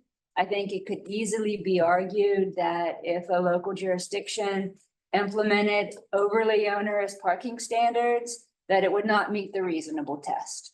I think we're getting to know how this works through the recreational cannabis legislation. So I think that there's already a test case out there in terms of what does unreasonable look like. I feel that, again, citing Queen Anne's County, I think Queen Anne's County is going to be tested on that because we recently implemented legislation that I'm not sure is going to meet that test. But we'll see. Are you still talking about cannabis or is it something different? I'm talking about cannabis in terms of looking at what is reasonable, what is unduly burdensome, which is similar. So I think I'm not in favor of adding the but language. Okay, so Joe, scroll over to the far left. The language as it's currently written is stated right there. That's how it's currently bolded and written. How many people basically are opposed to that language? No, you're, On for it. You're The for it. existing language. how many people are opposed to the existing language? Raise your hand online if you're opposed to the existing draft language. Theo is opposed. Anyone else opposed to that draft language? I don't know if I'm opposed, but I think I would vote An amendment. an amendment. Okay, I'm not doing this in a parliamentarian manner. So generally, the sense of the room right now is to leave the language alone. But I feel, and I'm gonna watch time, so we're already 11 o'clock and we got a lot to go through yet. But I'm gonna at least allow for Deb to make any potential amendment to that language that you think would take it closer to where you want to be. I just think the further guidance and resources is very vague and hard to understand what that means or how the local jurisdictions might take the state up on that or how the state might provide that. Okay, the word unreasonable occurs in that part of the sentence too, in terms of sort of defining better what would be considered unreasonable is the intent there. But before I go to Jen, Joe, did you have I a? just want to, no, let Jennifer go. I want to point out one. So there's a part of me that says, absolutely, let's put in no more than one parking space, but if we're gonna do that, then we need to put in if you're near a transit station, you should not have any parking because we really need to be promoting multimodal mobility statewide. And so part of me was absolutely, absolutely, let's go ahead and add that in. But then we start getting into too many one-offs. My greatest concern is what was mentioned in the comment in there is that none of this should be used to fix existing problems. And that's where I see sometimes that can happen. I am personally fine with this statement, the recommendation as it stands, because shortly after it follows with best practice. And I think the best practice, and maybe what it is that we put in with this best practice as well, eliminate off-street parking. And with the best practice, add in the, potential recommendation of no more than one parking space as part of a best practice as well. My concern is if we do start putting in a number here, we really need to be consistent through the whole document and be putting numbers in everywhere. Mhm. And then that gets us away from what are we really trying to do? So at this point, all of that is under considerations and best practices. And so I'm going to go with the majority of the room and basically move us on. About one thing. Yes. Just, so I told you earlier how this is comparable to lot requirements and impact fees. Statements we put, the very first consideration we put in both lot requirements and parking fee, lot requirements and impact fees, which is not present in the parking requirements, was state agencies should monitor such requirements and consider legislation in the future, if needed, which governs the jurisdictional ability to impose unreasonable fees. And I, Not have that language added to parking. correct, and I have a problem with that language in total, because I don't know how that's ever going to happen in realistic terms. I had the I similar wouldn't thought. be It's adding like, it more so, I'd be deleting it. it's kind of like creating like a, nanny state, like, how are they gonna do that? 1 to 2% of what could be a potential housing solution that is not a good use of state time. Thank Correct. you. Yes, I'm the same thing. So let's stay focused. Leave that. Right now, I'm feeling there is a majority in the room that we stick with what it's had and there is no amendment to this language. We do have one more comment on this one. All right, so it was under the best practice, eliminate off-street parking requirements for ADUs developed with 0.75 miles of transit stop or station. As you recall, that number was picked based on the Housing Expansion and Affordability Act, whereas 0.5 is often more common, but we wanted to align with state legislation. Let me make this blue. Make these all blue. The best practice of consideration of sufficiency of curb area to accommodate on-street parking should be expressly stated as a component of the metrics for elimination of off-street parking requirements for properties within 0.75 miles of a transit stop or station. That was the comment specifically related to that. So I think that's really getting too far down in the weeds. Sufficiency of curb areas. And that was, Can you go back? Yeah, Joe, so I and can that's see? a factor that is called out in the following bullet, the developed parking requirements. Sufficiency of curb area is articulated there. And I think that that should be considered. When you're talking about eliminating parking, make sure that you have sufficiency. I mean, just marrying those two practices together seemed advisable. Joe, can you go back to, so I can see the language, the revised language? So we've addressed sufficiency of curb area. It's just simply down in the next bullet of best practices. It's not in the first bullet of best practices, but it's in best practices. I think we ought to stick with the original language. What is, I'm having trouble. So So you're this is- saying you this should is still the- consider curb area, Even Yeah, in a when you're- transit. When you're eliminating okay? off-street parking requirements, if you're going to eliminate them, making sure that there is sufficient on-street parking. I mean, so if you're within a transit area, that's great. It's just, it seemed that the two should be married. Because I know that on-street parking is a big issue in not my jurisdiction, but in more urbanized and suburbanized areas. Yeah, so I mean, it's a huge concern. So to just carte blanche say, okay, we're gonna look at transit. If you're within, less than a mile of transit, then no off-street parking is required. But what if there's no on-street parking? And what if, as we've learned from our fellow members, you can't always accommodate all of your tasks with public transit? I'm just sort of reflecting what I think I've heard in our conversations, that it's complicated just to simply eliminate one parking standard if you don't have sufficiency in the other parking standard. So I would propose, rather than confusing the language by adding sufficient curb area in 2 locations, I would propose that we simply add to the last bullet of best practices. Under the second sub bullet, it says if sufficient curb area exists to accommodate on-street parking, and then put in parentheses, including transit areas. Because you just want to tie these 2 things Yeah, together. Yep. I think that's a simpler way of doing it in the Okay. language. So is there anyone that would disagree with that remedy? Which would be, I don't have any strong heartburn over that. okay, so we're I simply, agree, but I want to ask a question Yeah. of Jen. Right? Is there some technical analytic of when curb space of an analysis of when there's enough curb space or when there isn't? How would you know? For the transit, No,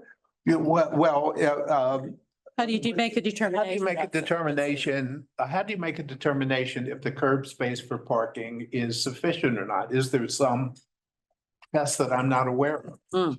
generally it's within the ITE has a guidance for Oh, okay.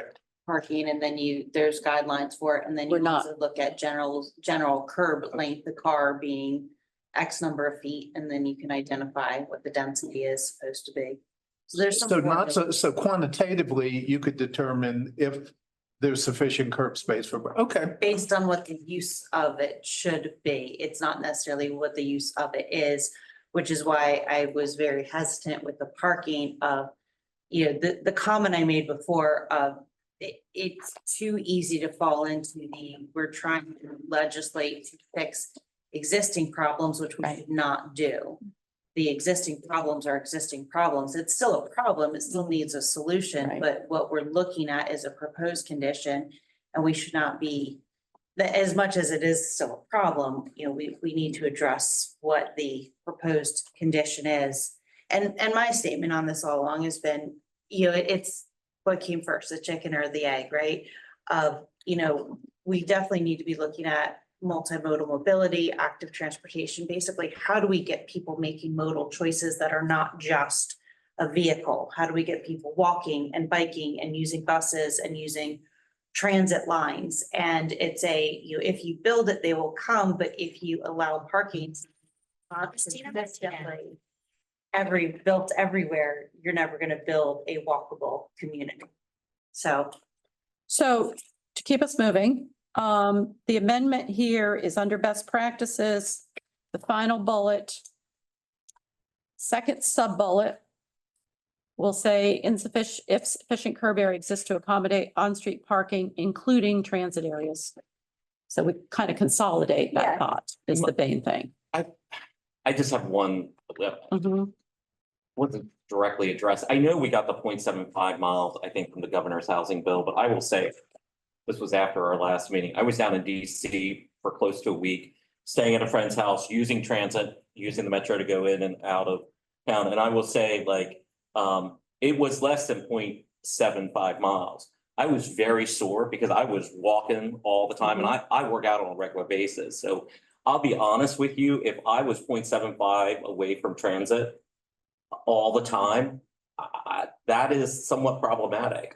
If I were like within a quarter to a half of mile, I think it'd be much easier. I'm just making that point, not that we need to change that, but I'm just saying that I think it's complex and that's why parking could still be an issue sometimes, even when you have transit, because it can be a challenge. yeah, and the 0.75 came from the other information, because typically it's a quarter-mile walk zone, half-mile biking.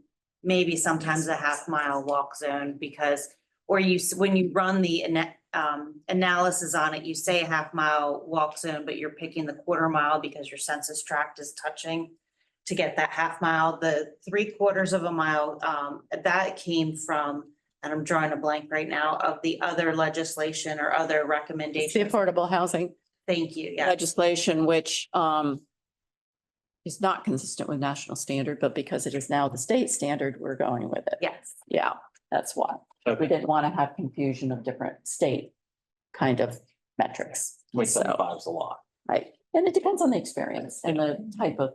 Yeah, maybe I'd get used to Walk it it week is. after week. So I need to keep us See, it's moving, everybody. I think we're doing okay. This is good. This is exactly what we need to accomplish, but we're on lot requirements next. We had a couple of comments on lot requirements.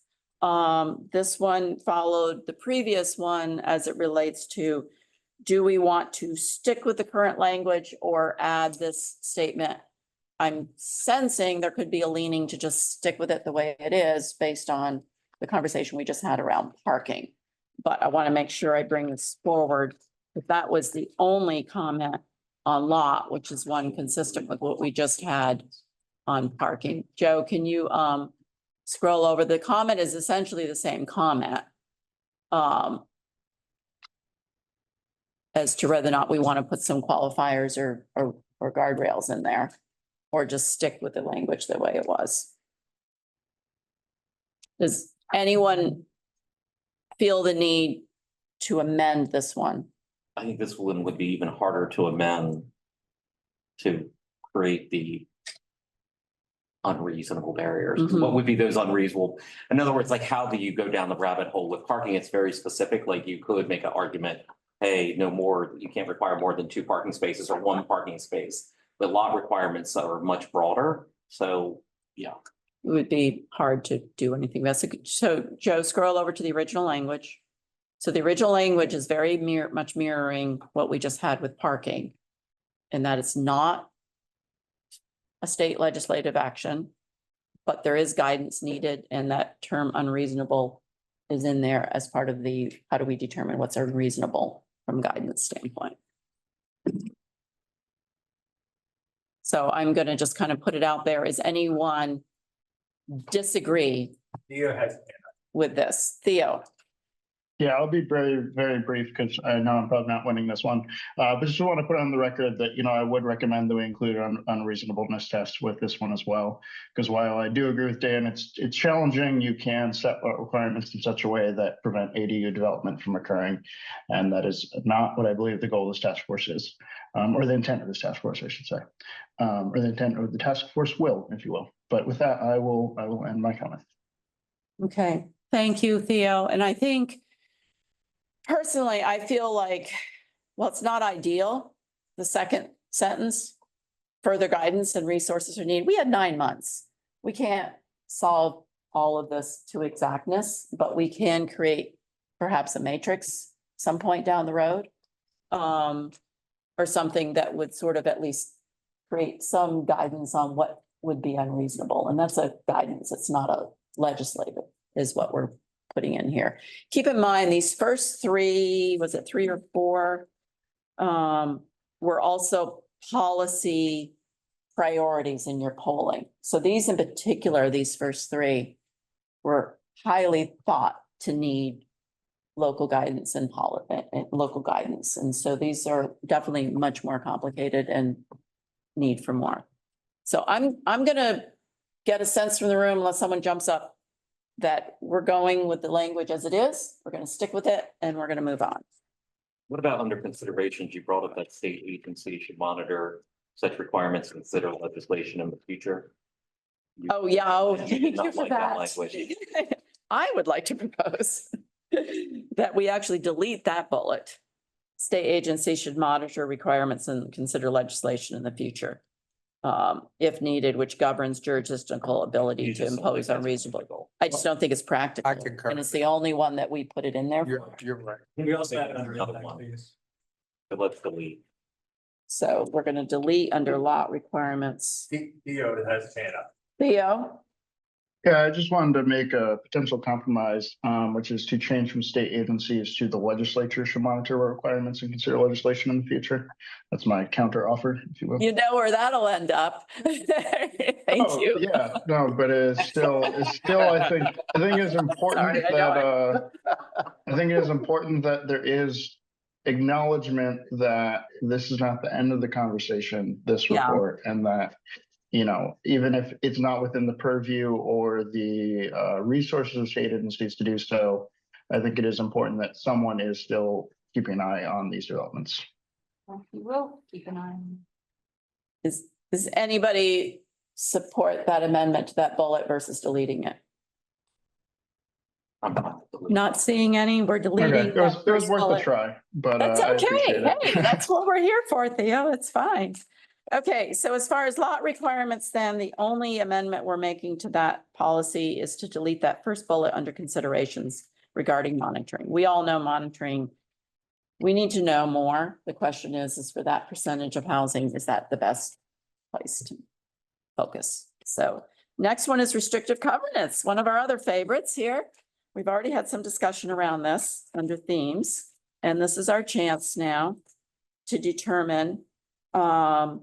I think the big question here is, you know, with some of the guidance we received and with, you know, our council, it was evident that it's possible to do this as it relates to anything new. Reaching backwards could get really tricky in terms of undoing covenants that are already on the books. And that was one of the items that was brought up. But Joe, why don't you walk us through these comments and then we'll try to reach.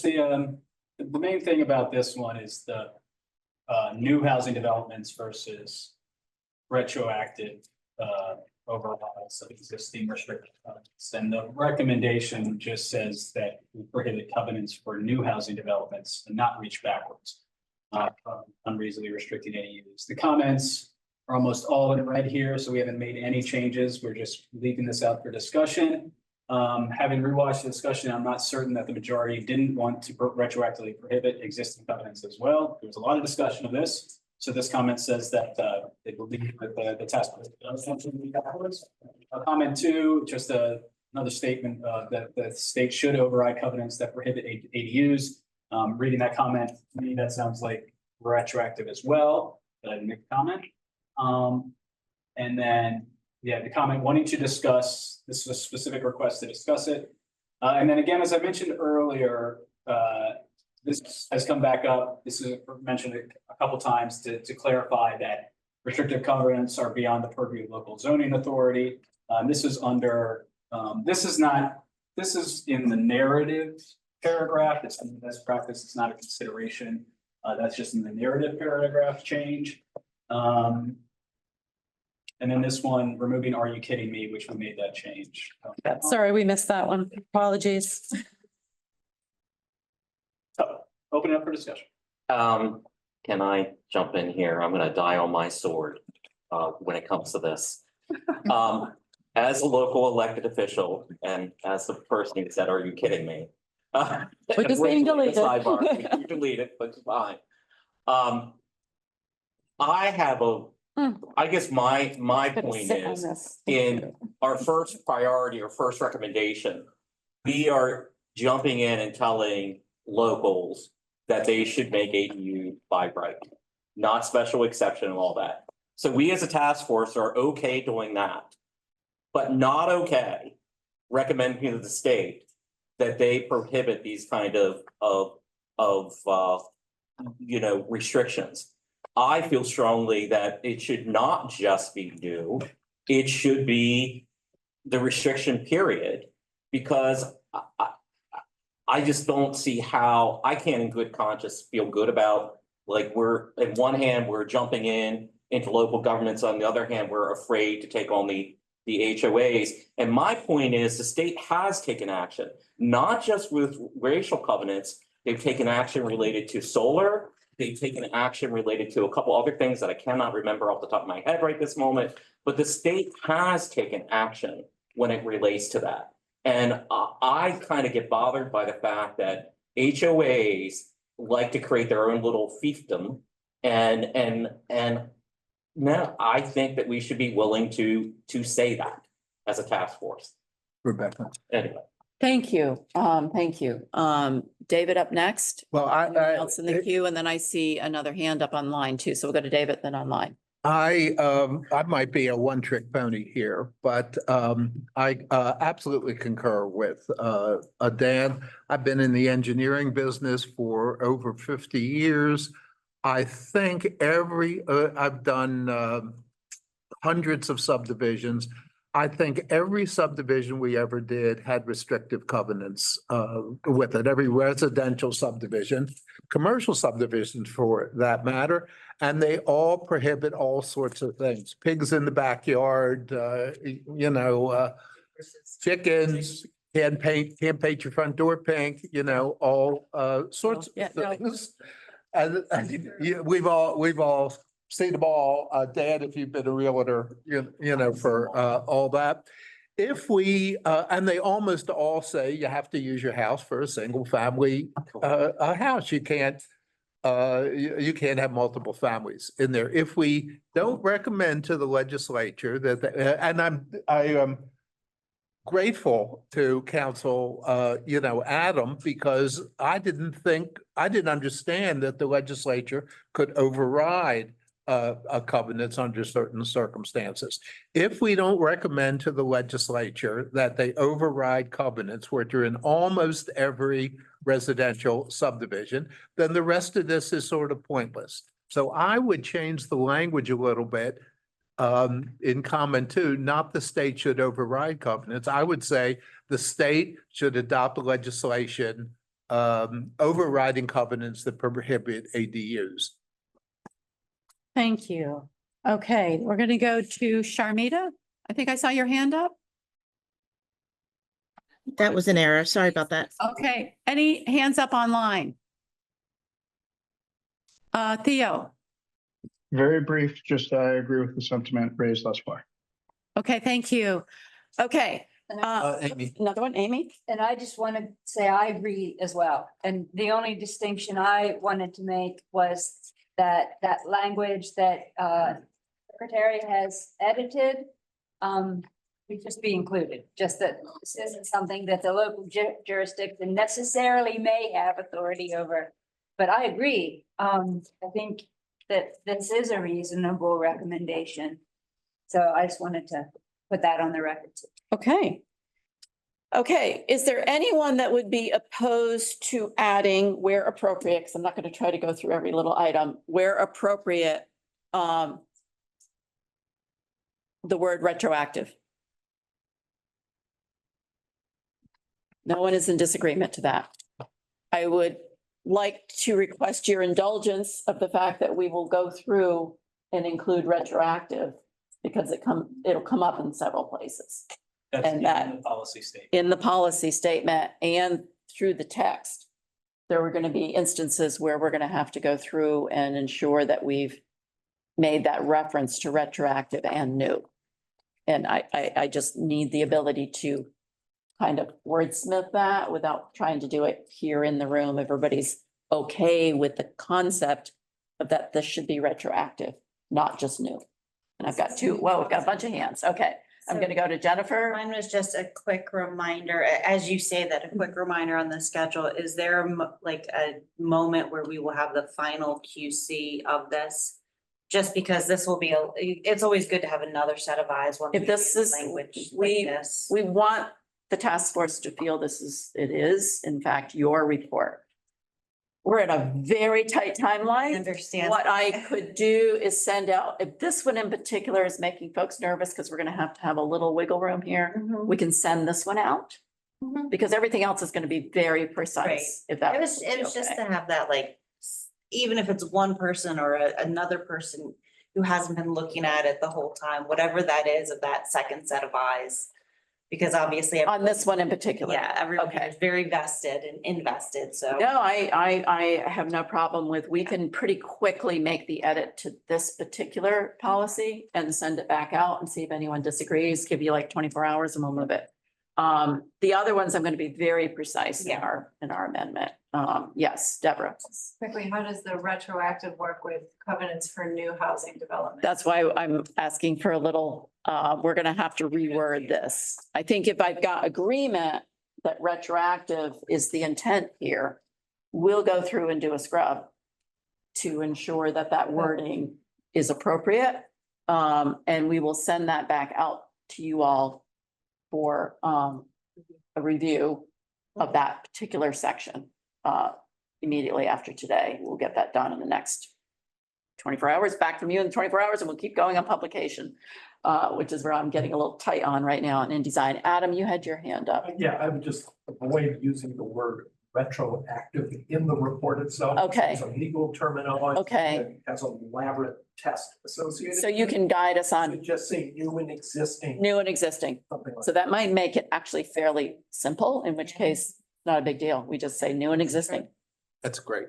In fact, if we do that, Prohibit new and existing covenants for housing development. if we just say that throughout, wherever the word new is there, is everyone pretty comfortable then? And we'll just keep it And going? new and existing. Yeah, But you just recommended. Yeah, new and existing covenants, instead of, you could have an existing housing development that has new covenants. So that would prohibit new and existing covenants from, from For housing. prohibiting for housing. Developments. so Joe, let's make that edit live right now. And then I think we can just be done with this one. So So prohibit. that would prohibit, New Not and there. existing, not. before the word covenants, Joe, Not before the there. word covenants. Sorry to put you on the spot. Prohibit new and existing Yeah. covenants And then delete new when it's later. for housing developments. New and existing covenants for housing developments from prohibiting. That's all we're saying. Is that good? Everybody's good? Okay, then what we're gonna do is that same Yeah, that's- item where we see new, we'll do that same thing. Everybody good? And then we're not gonna send it out. We'll just be good, okay? And then we've also, of course, under themes, made that other adjustment. So I think we're good there. Wonderful. Thank you all. We are. Joe, any other comments on this one? I don't think there were there? We already did that. We already took care of that. So we are on to impact fees, another fun topic. So same as lot, basically same discussion as lot requirements and parking, so we'll get back to that. About what the state should do and unreasonableness. Say what? Anyway. Sorry.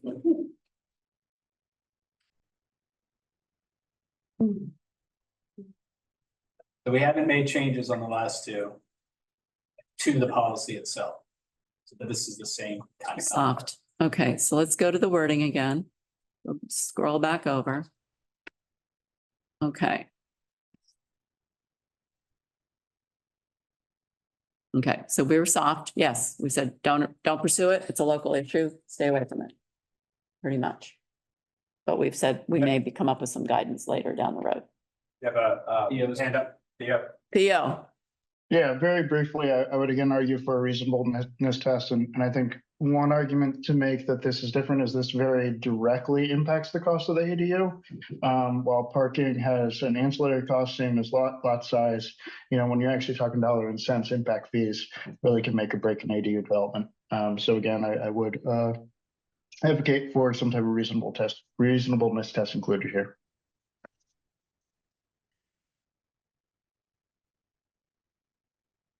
in the legislation, Theo, versus in the guidance documents? Yes, that's correct. Thank you for that clarification. Okay. So there is a proposal that we include the word reasonableness and limit.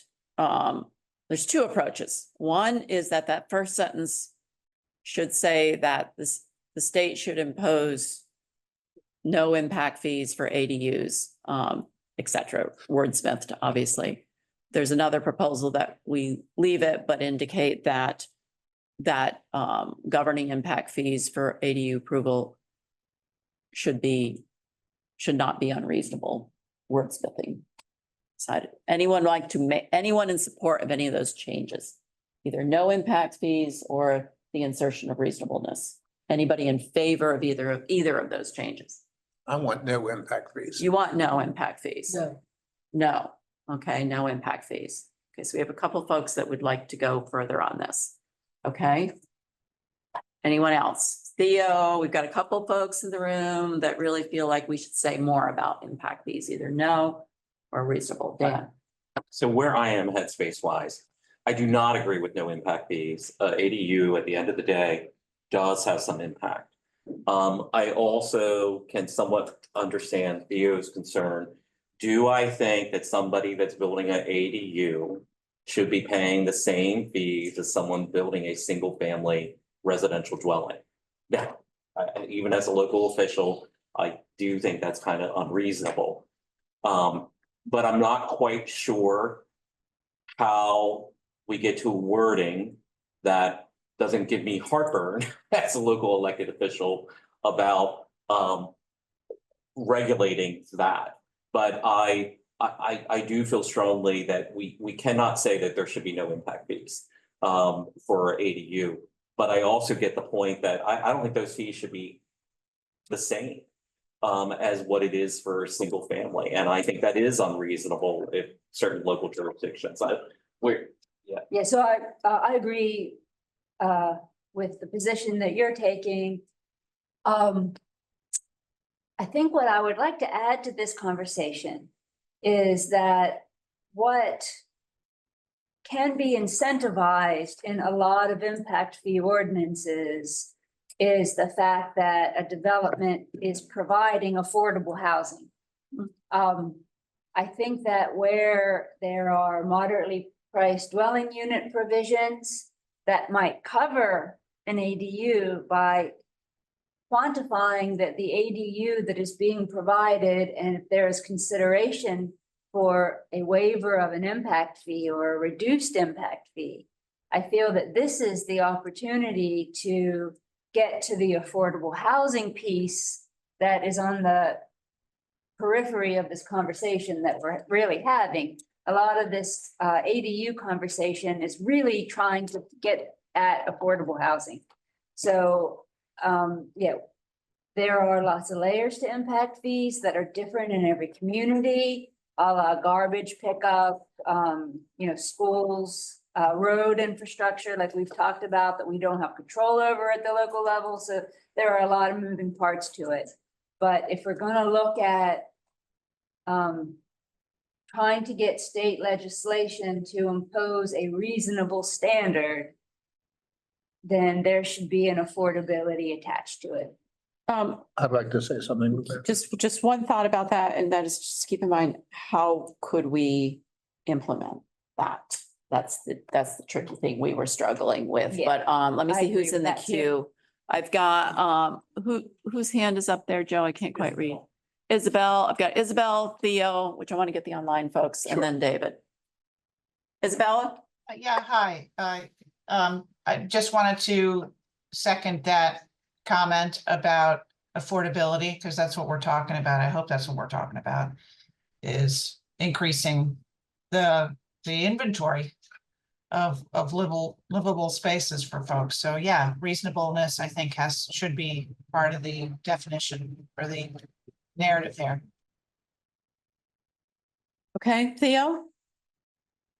I'd like to put forward a possible amendment, which Okay. is, I understand that folks are reticent to eliminate impact fees altogether. I also understand local governments are reticent to use a reasonableness test. So that is to change this to say the state should pursue legislation prohibiting local governments from applying impact fees on ADUs that are equivalent to single-family dwellings.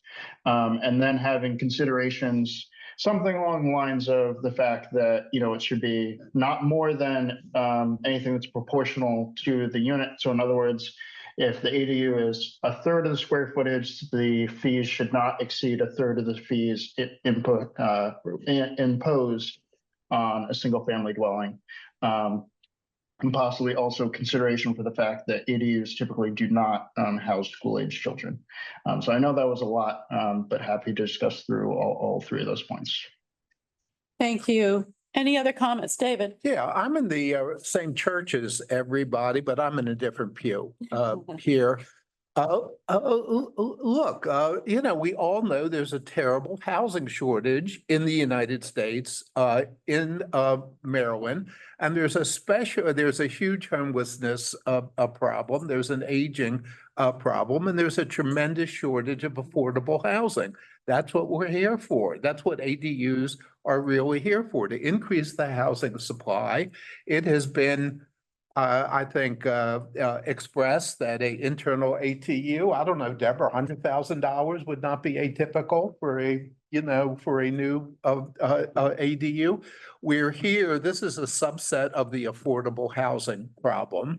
And if we're lucky, we're going to get 1% of the housing stock. It's really de minimis. I feel strongly, and I think that the opportunity to I mean, we all know that this zoning is exclusionary. It's an opportunity. Baltimore County is dealing with a ADFO bill right now. It's an opportunity to keep certain types of people out. And I think, having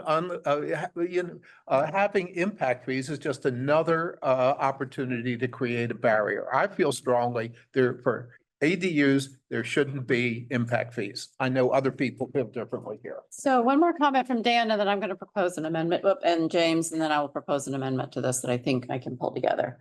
So I think I understand what Theo is trying to say, and I have a little heartburn, but not major heartburn on the idea that the sorry, my head is ringing because my phone is on mute, but it still rings in my ear with my hearing aids. So I don't necessarily would have a lot of heartburn if we had something that said that the fee should not be the same as single family. I have heartburn when we talk about percentages per se, because certain impact fees might be more percentage oriented, but certain things are just a cost of doing business for a locality. Do you understand what I mean? Like water, if I know we said in the report that we want the water to come from the primary house, but if I have to make a separate connection, the reality is at the end of the day, as a municipality, my connection charge, whether you're a 1-bedroom house or 1-bedroom ADU or a 4-bedroom house, the work's the same. Do you know what I mean? So you can't so it gets complicated depending on what the nature of the impact fee is and what that fee is covering. So while in principle, I agree that it should not be the same as a single family house, I have a lot of hesitancy if we start getting too far in the weeds of defining what that percentage is, because I think that's complicated because impact fees cover different impacts. And then my only other point is, to the idea of the cost is, hey, if the state wants to tell me what I can or cannot charge, if they want to send me a check for that as a local government authority, hey, I'm all for that. But if they're not sending me the money, I don't think they should be telling me what I can and cannot collect. So. Okay, one more comment, and then I'm going to propose a recommended amendment to see if That's that goes a anywhere. real quick. If you give them a water connection, you're going to charge them. If you give them a sewer connection, you're going to charge them. A 500 square foot ADU is not going to put any school kids out there. All they're going to do is maybe ride on the road. The whole thing is de minimis. Okay, we're gonna go to James So I'm gonna have to and push back a little bit. there's trash. There's trash. You can say all you want, but. Okay. ADU is going to impact this tonnage fee Mhm. that's designed for a single family property, if you will. That person's gonna need another trash can. And so the tonnage fee is gonna go up. And if you think that that person doesn't need to be charged for that, I'm sorry, you're delusional. Because that is something that must be addressed. We're having that issue and we don't even have ADUs. We've got people whose grandmother and things of that nature are living in the home. And so you've got a 88-year-old person who lives by herself, and I'm giving this example, her trash is 2 pounds a week, but then I got a family of 8. Right, and their trash is double that, and so, but they're both paying the same fee, and that's not fair, and so. When you're dealing with a totally separate unit that needs their own trash, recycle, yard waste, and don't let me throw in composting, right? These are all the issues that smaller towns are dealing with. And you're saying, hey, put this ADU here and don't increase the fee. I'm gonna have to disagree with you on that. Okay, one last comment and I'm gonna propose a amendment. It's not that important, but I think the examples used are one-time connection fees those aren't impact fees. You have to pay those fees. So it's not quite the same thing. I'm in James. She did my kid, You have. and I just passed the plate, so she's gonna put in $100. Don't forget emergency services. Not in, And- right, I don't want to cause any unreasonable burden, right? I'm in both pews. Yeah, no, I think this has been a tough one, and I think the example that was given of a house that once housed 8 people now has 1 person, and you're only putting it, so it's all over the place. So here's what I'm gonna propose. And I'll see if there's anybody who would want to support this. The state should pursue legislation that prohibits impact fees that would unduly directly impact the affordability of ADUs. I'm okay with that. Say it one more I'm time. going to say it one more time. The state should pursue legislation that prohibits impact fees that would unduly and directly impact the affordability of ADUs. So that's too broad, because You don't have to vote for it. Yeah. I'm just proposing it as a way to sort of pick up some recognition of this issue, that we address it in some way. So my thought is we can take a vote, and either this minor amendment that picks up the notion that has to be some limits that I'm hearing strongly, or none. I was almost, quite frankly, more comfortable with what Theo suggested, was that, It got really This- complicated was my concern. well, but I think his original part was that the state pursue legislation that would say you cannot charge the same impact fee as what you would a single family, and kind of leave it at that without getting too far in the weeds. You could say that. I'm just worried about Pandora's box. Okay. That's what my problem is. Okay, so you were better when we were very specific about, That it shouldn't be the same as a single family, if it's clear that it's impact and not connection charges, because I think those are different things. so Let's be clear. let's do one thing at a time. Okay. Let's see if there's support for this. If that fails, then we can do our usual approach. Oh, No, if Ready we're to going take straight a to a vote vote, here, no Theo? comment. Yep, yeah, we're going straight to vote, no. okay, I think we have to kind of move this forward. So, all those in favor of this amendment, raise your hand. Can you repeat your amendment again? It's up on the board right now. Thank you.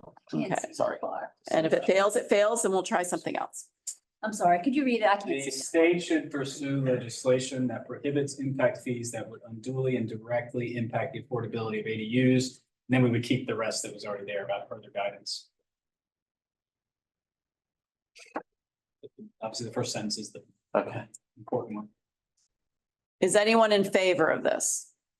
I've got 1, 2, 3, 4, How many online? 5 online? How many do I have up, Joe? In the room, I'm sorry, No, online, I can only see, but somebody who has a computer can see better than me. I can see 2 here, but that doesn't mean there aren't more. I only, Only see 2. 3. so there's 3 online. Can you make sure you write those down? Just in case we need to. And then in the room, raise your hand again, please. 1, 2, 3, 4, 5, 6 in the room. Okay, I believe that would pass as the amendment. That's a total of 9. What's our total task force membership? I just want to note that I'm against, because I feel like that's so broad. Okay, I feel like that's opening up Pandora's box, but that's where I am. so we have 9 out of 15. So it would pass. Well, we have 2 members that were not in the bill. So I don't know, That we're not what? they're not indicated in the bill. SB 382, I don't know if they vote. Oh, no, you don't vote. Sorry, so one of them. Oh, was- sorry about that. Okay, so that's only 2 online then. Is the inshore meter. So we have 8 out of a total of 15 actual task force members. We're right on the edge. There's 13 task force members appointed by the bill, 15 in total if you include our Okay, other members. I would love to just move on, but I feel like that's very narrow. And I don't have to work by parliament here. So if anybody feels that What's there's a 11? minor adjustment we that we have can time? make, yeah, we got one more policy to get through. Okay. Or we can circle back to this if people need to, yes. I'm worried that it's broad. I was more worried about the other suggested language. I'm comfortable with the statement as is. Mhm. But if there's going to be an amendment, I think that in some way, the broadness gives cover. Yeah. But I also see Dan's objection as well. This is a hard one. Mhm. And I really don't feel that the state legislature should be involved in deciding impact fees. Mhm. And everyone does it differently, and this use is de minimis, and I think a lot of jurisdictions already do it by square footage. So I think some of this conversation might be academic. There's one word that I think would make a big difference possibly for those folks, where if we said the legislation that limits impact fees, that would be unduly. So it's not prohibiting, but we're basically making the case that you shouldn't.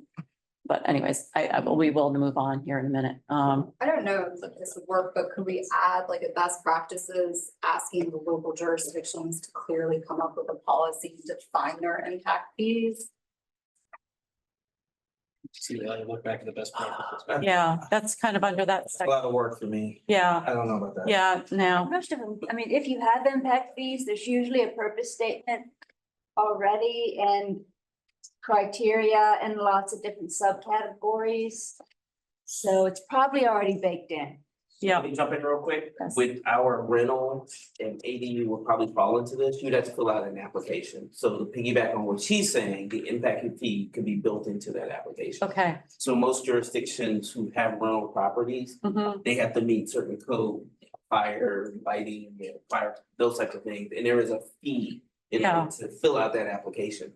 If those fees are added into, Mhm. then that makes my life simpler. Yeah, and I think this is saying that's all doable. Yeah. It's just saying that, I mean, it's just unduly, like over the top. They would have to have a Yeah. process, and we do, and you have to fill it out, you wanna rent it. You get a Okay. list, you get a review every year, that type of thing, and then you add the fees, whatever those are. Trash is my biggest issue. Yeah. So, in terms, we have a majority to move on from this, so I'm going to do that. If we have time, when we circle back, if someone has a brilliant suggestion, we'll come back. But I think for right now, we need to move on. I feel better about limits rather than prohibits, but anyway, You would? That would make a difference for you, it Dan? makes me feel Yeah. slightly I better. Can Yeah, you say that again? I feel a little, when you suggested that limits impact fees, I think that's better wording than prohibits. I agree. It makes me a little bit more comfortable. Okay, I'm comfortable enough to sort of support this amendment? if I have a choice between the two, then I like that one. So I will begrudgingly So, support it because I'd rather that language than the other A one. friendly amendment brings us a little closer to, I think, everybody getting comfortable with this. So I'm gonna propose that we make that friendly amendment and we move on. Is that okay? Anybody disagree with that? Let me know, but like I said, I'm not following Robert rules here. I'm just trying to get us all. We like that. I mean, we have guidance on size. Yeah, okay, so we're gonna change that word to limits and we're gonna move on. You still have state agencies under here, by the way. Oh, do we have that again? Yes. Thank you for that. Great eye. Just noticed that. So we're also making a recommendation to delete the first bullet under considerations around monitoring. Yeah. Anybody opposed to deleting that first bullet under considerations? About monitoring. Okay, then I'm gonna put that in as an amendment and we're gonna delete. Okay, next one, infrastructure and facilities. This one's important to note that, so the comments reflect the structure of this is that we combined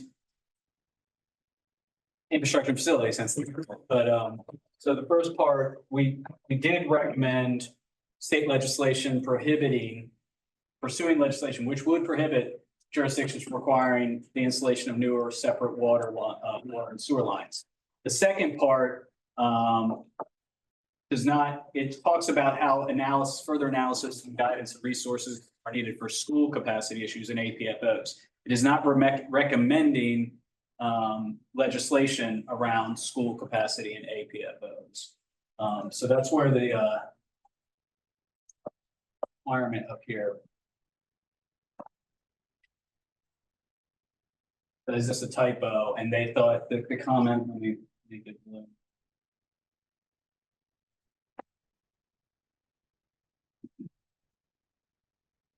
Yeah, so it says conflicts with language in the following paragraph. So that was the second part is in the narrative paragraph description of the topic. It says that we should avoid legislation around APFOs because there's a lot of discussion last time that that's not feasible legislation or not likely to pass. So we do include some information in there in the considerations about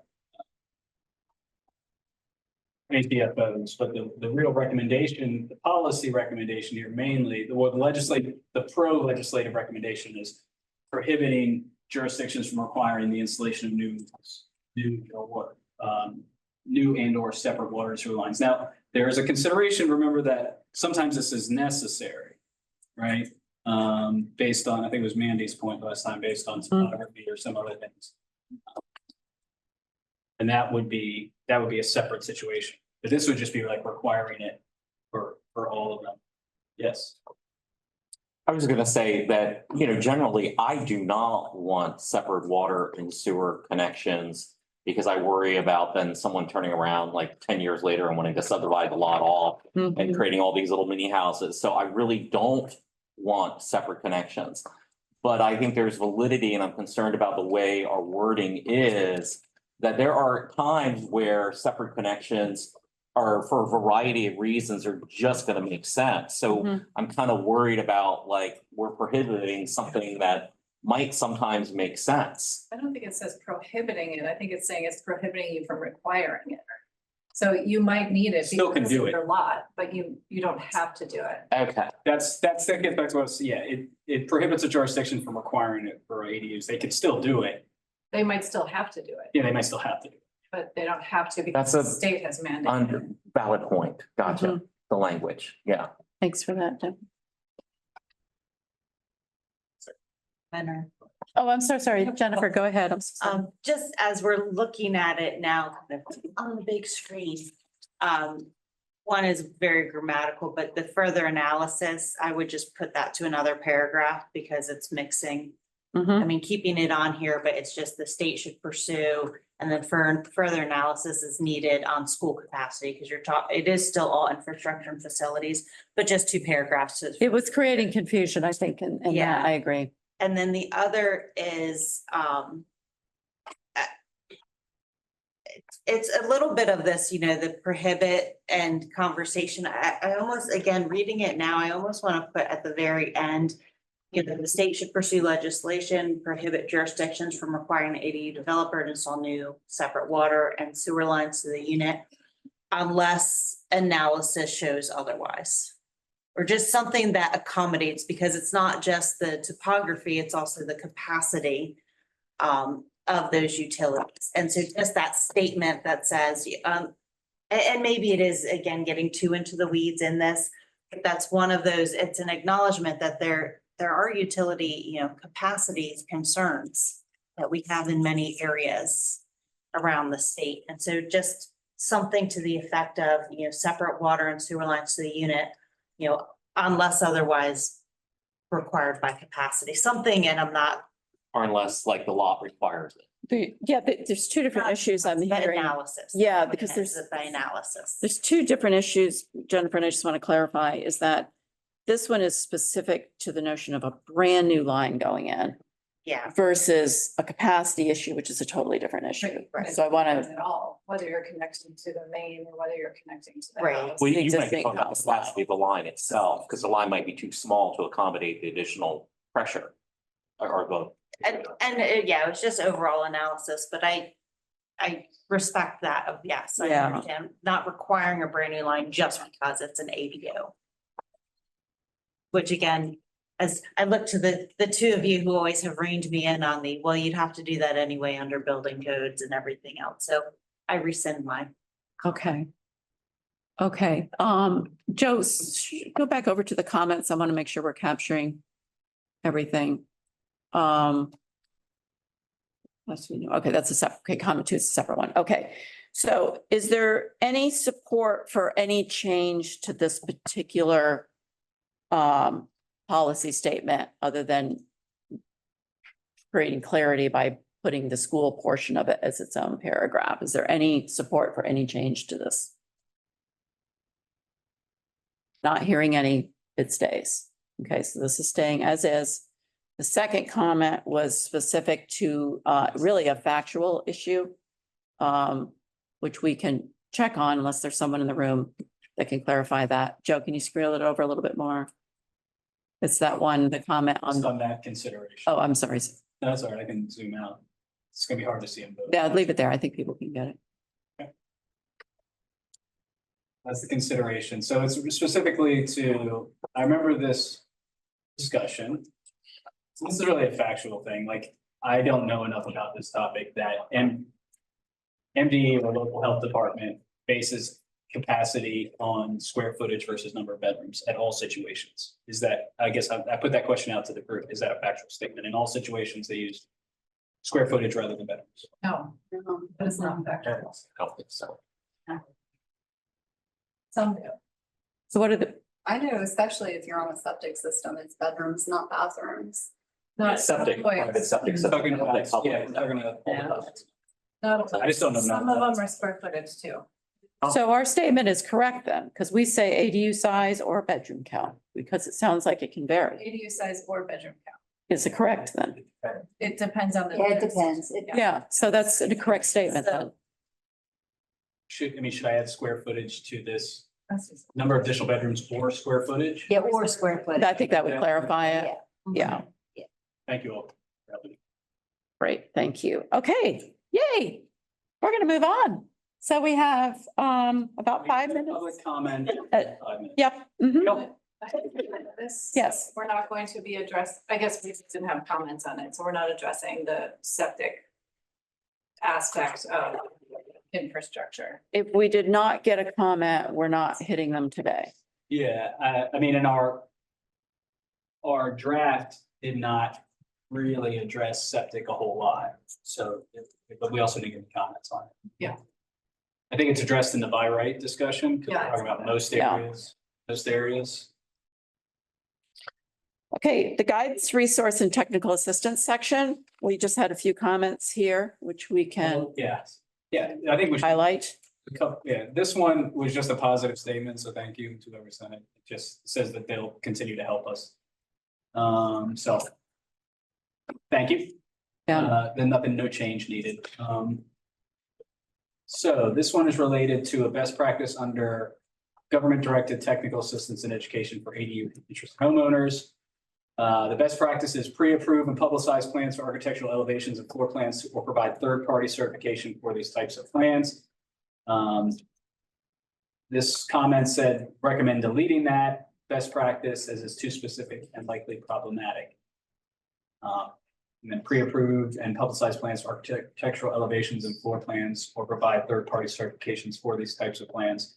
Kept it red here for discussion. I will say that this was a repeated best practice that we saw in the literature. So that's why it was included here, but happy with the task force. So there was a comment to delete it. We noted it several times as a best practice. Is there anyone that would support deleting it, considering that it is referenced in various places as a best practice? Anyone support deleting that bullet? Amy does. Okay. Anyone online support the deletion of that bullet? Okay, so the bullet is the last bullet under best practices. And this reference to pre-approved and publicized plans. I can't. What do you want us to speak? Right now. Okay, we are on, we're in policy, we're in Yeah, guidance. It was one of the best practices under government directed technical assistance and education for ADU interested homeowners. It's a recommended best practice for local government design.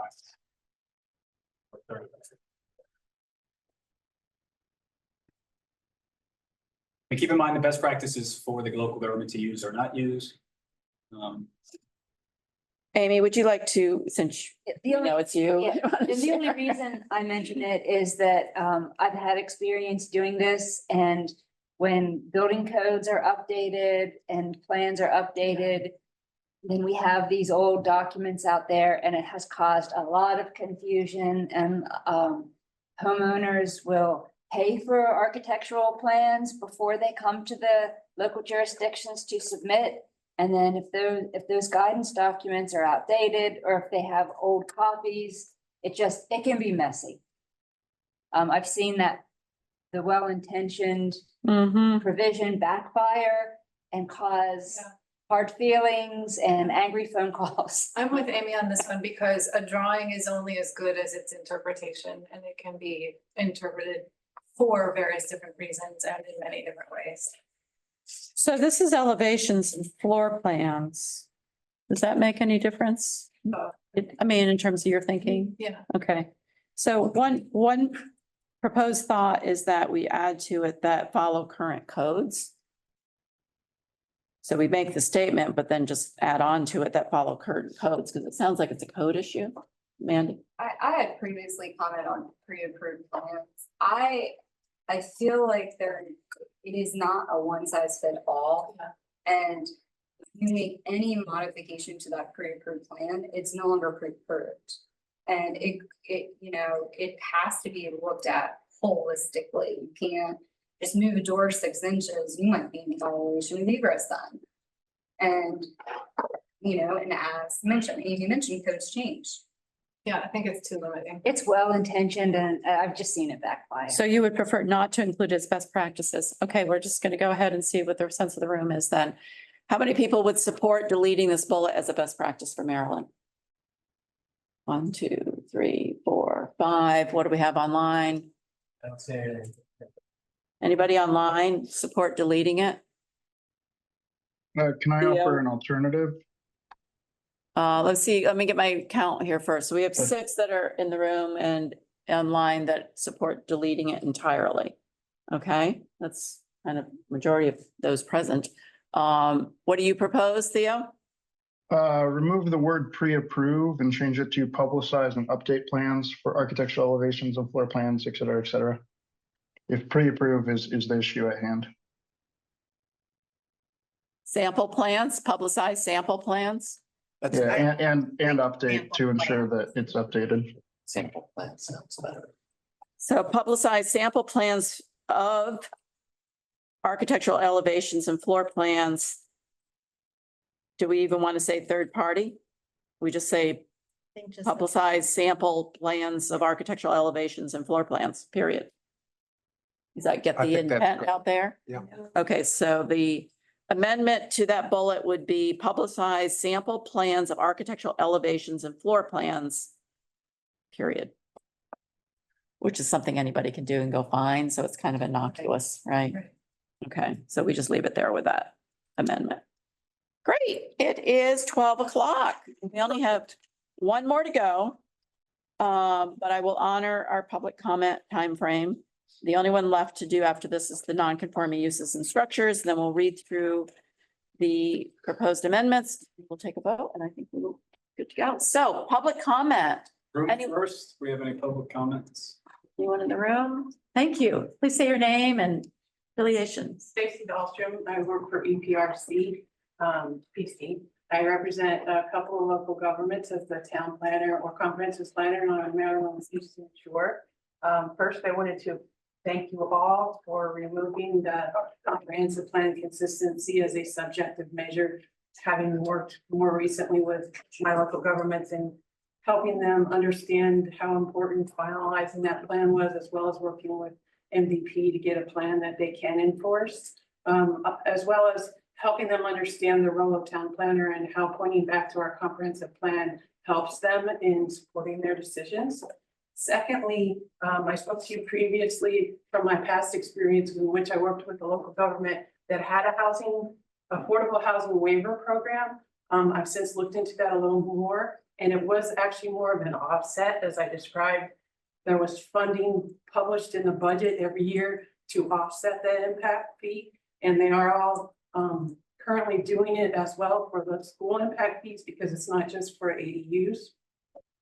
It does have an affordable housing restriction required with it, in which they need to have affordability provisions for it. And I will tell you that it's a way that local government has chosen to fund it. There are state housing affordability funds given to the local governments in that state, and they've chosen to use those state funds to help offset those waivers. So it's more of an offset than it is an actual waiver. And I think it's a good best practice that we might want to recommend from another locale. And then last but not least, on your discussion of the best practice about parking in the 3/4 mile area, I realized that was consistent with the affordable housing legislation recently passed. But from my previous experience, having worked with the state, and I double checked the legislation that's recently passed, the TOD legislation is actually a 1/2 mile. So you might want to consider having that in there as well, because you might want to have a different parking waiver provision for that 1/2 mile versus that 3/4 mile. Great, thank you. Thank you for being here. Anyone else in the room for public comment? Okay, let's go online. Who can help us with that? People raise their hand or request. I don't see any hands raised. Anybody from who's joining virtually, raise their hands, let us know they'd like to speak. We can unmute you. You saying any, Chuck? Yeah, we have two. Deborah Morrison. Deborah Morris is,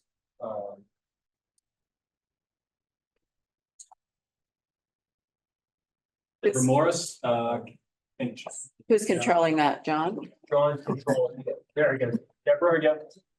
Okay, good morning. I'm thankful for this planning commission to get started. I love the concept, all for it. The only problem is it's virtually for a lot of part of Maryland, but Baltimore is a strange beast. And I say that very seriously because what has been spoke about very much impacts differently on what can be accomplished here in Baltimore. Beginning first with the covenant issue. Can't be legislated. I'm going through something right now with the federal court about the covenants, which is a disparity in terms of housing here in certain areas that would be accessible for those kinds of buildings. And the covenant is tied directly into the land. And in order for that to happen, for anything to come like that here in Baltimore, you have to go to what? Superior Court to get all of those deed restricted covenants removed. Can't do it.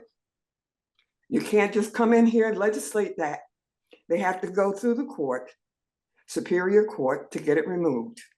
Second thing, the comprehensive plan. Once again, it's tied into integration here in Baltimore. And that goes back to the Thompson versus HUD. In order for those pieces to be put here to be affordable for people who really need it, such as myself, seniors, low, moderate income, extremely low, moderate income, you once again have to have that included in Baltimore's comprehensive plan. Can't do it legislatively because that's already been put into place.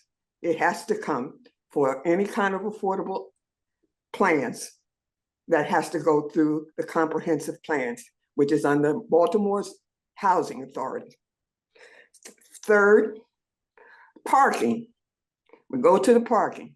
We got a big problem here with parking, period. Especially with the bike lanes. And there's a whole big dispute about that whole issue in terms of parking. Those, the ordinance that have been put in place literally have driven parking out of existence for people who need just everyday parking in places that would be accommodable for those facilities to come up. Big problem. Third, impact. A lot of those facilities, they would properly say, okay, you're free to go to this area. Well, most of those people, most of those areas would not be advisable for those places to go. All right. The area that I live in, Bolton Hill, the people in the community would not permit those places to come here, simply because you have certain different things, aspects like historical. They put it up and they say would not fit in with the community. So you'd have to come through another area to make that provable, which this would be a vulnerable area to go to. Another area, Reservoir Hill. Things like that. That's why I say Baltimore is a strange beast. I know other areas are similar, but it's not like Baltimore.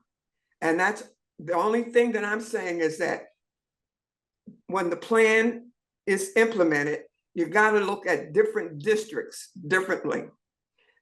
Like Baltimore, Prince George is another area that would be very much welcome. But that also is a strange beast in terms of being able to implement this. Going even down to Bethesda. Yes, that would be a wonderful area, but that's also another strange beast. So that's all I'm saying is that when you're looking at those things, you've got to look at the individual communities. Baltimore County, that would be wonderful, but certain areas in Baltimore County, you can't, they have certain restrictions as well. And when you're talking about zoning, those zoning, I mean, we literally don't have zoning in these areas. We literally don't have zoning because of the covenants that still exist. And that's all I'm saying, that you got to rethink certain things in terms of certain areas. I thank you for allowing me my comments. Thank you, Ms. Morris. Appreciate you being with us and adding your comments. Very, very, very well. Thank you. Do we have another one? David Warner is next. How many do we have, Chuck? One more after this. Okay. John, on you. Mr. Warner, are you out there?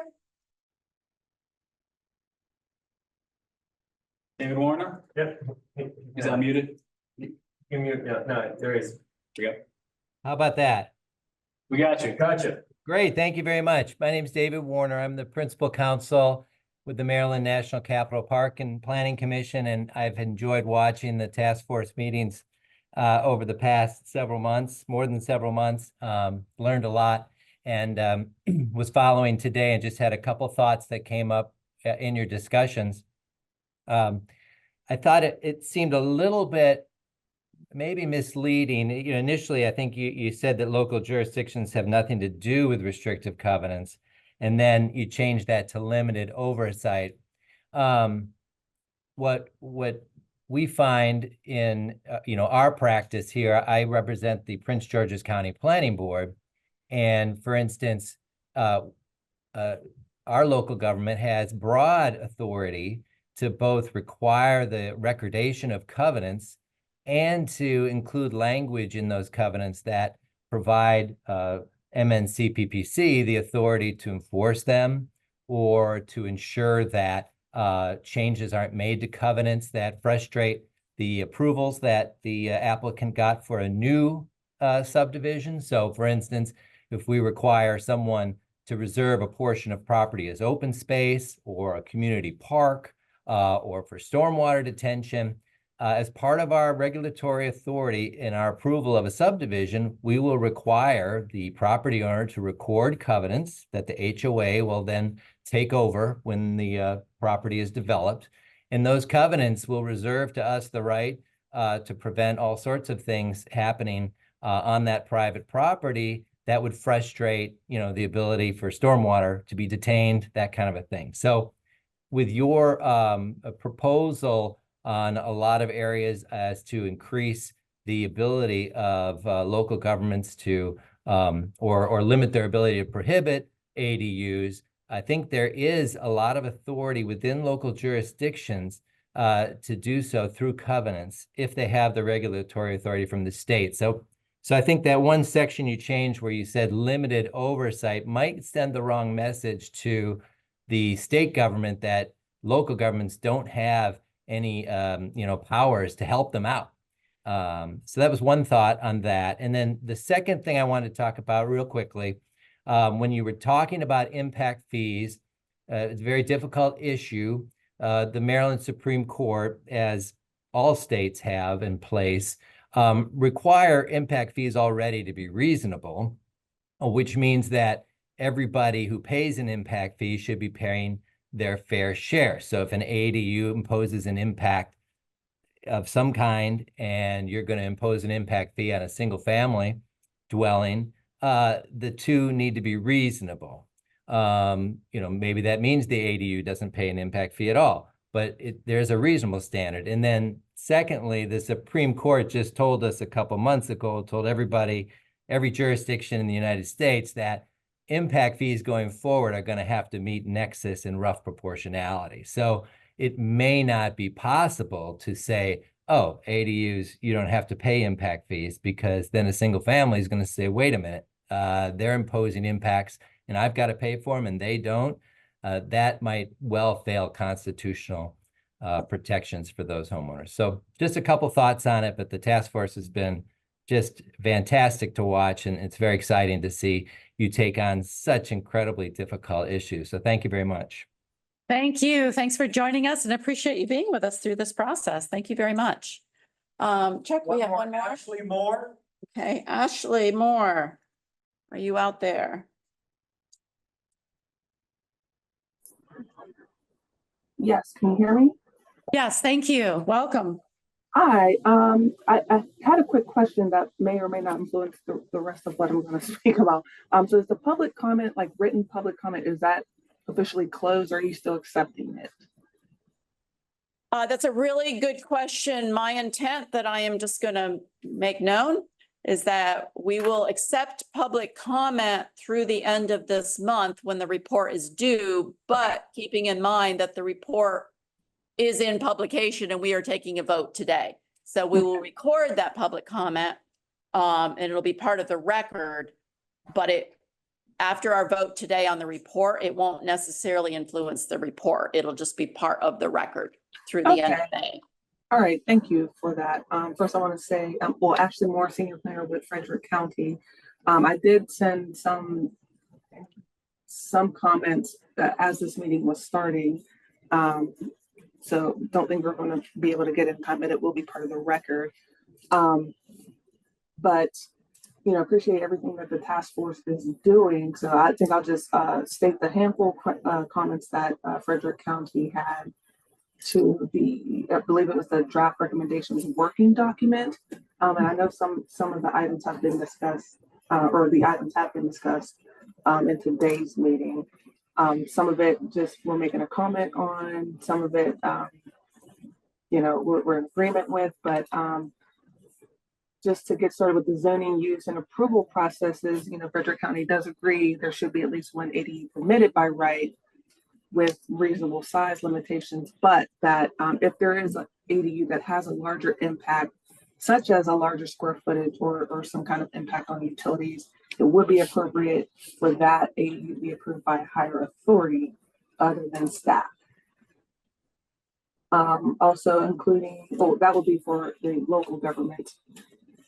Under the best practices for zoning use and approval processes, it was mentioned that policy and ordinances should not overregulate and create unnecessary redundancies. And you had mentioned like critical areas or historic preservation districts.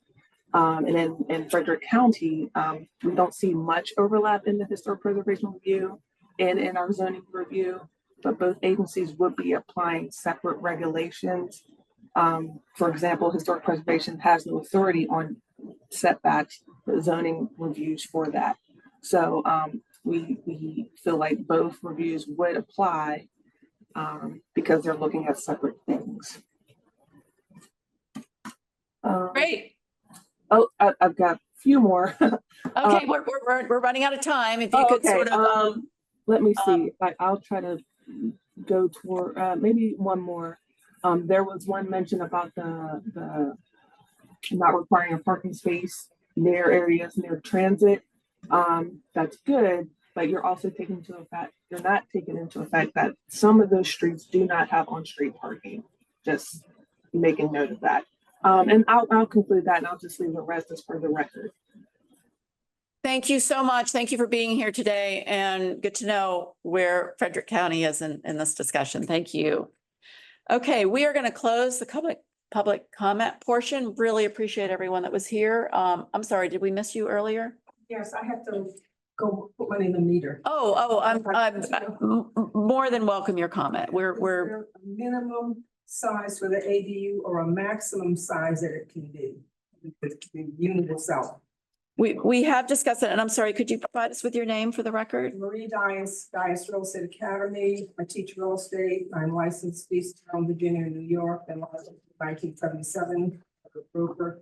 And I'm interested in this stuff.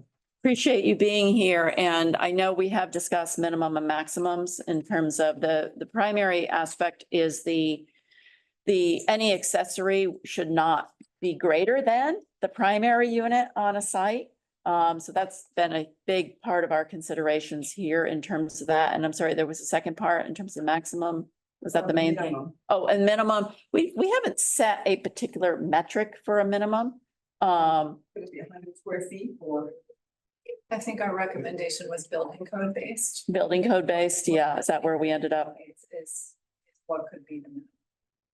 I mean, it has to be a dwelling unit. So there's a point at which it becomes uninhabitable. And I would thank you, Deborah. It would really be based on building code for that. Thank you. Okay, folks, we are going to move to our final item that we received comments on that we felt we needed to discuss, and that is under non-conforming uses and structures. Joe, you want to give us the summary on this? This is about the amnesty program. It's a comment on the best practice to establish amnesty programs. And so this specific to adding, it's around this affordable housing unit or affordability discussion. And the suggestion is to establish amnesty programs that will exempt them from building code, exempt an ADU from building code, correcting building code violations if it's for an affordable housing unit. That's the suggestion. Our issue at the staff, which is why we put this in red, is that there's no way to implement this long-term in terms of sort of, it's unlike a housing development or a developer receives a type of financing that they must keep that in those units you know, in place as affordable over a period of time. In this instance, as private properties, there would be really no long-term way to enforce it, unfortunately. But that was sort of our take on this. So we were not recommending any ability to include this language. Great. Does everyone? Yeah. Anyone disagree with that thought? Go ahead. Just to add, I think if there's going to be an amnesty program that is enforced, Mm-hmm. then you can establish parameters on how it is enforced. So if you're going to put forward an amnesty program, I think that it's enforceable if you write it in such a way that includes provisions. Yeah, Mandy wanted to say something. Mandy, I'm sorry. I had previously commented that these amnesty programs should have the participating owners focus on bringing things up to code, like safety and egress as like the predominant thing these homeowners should have to do.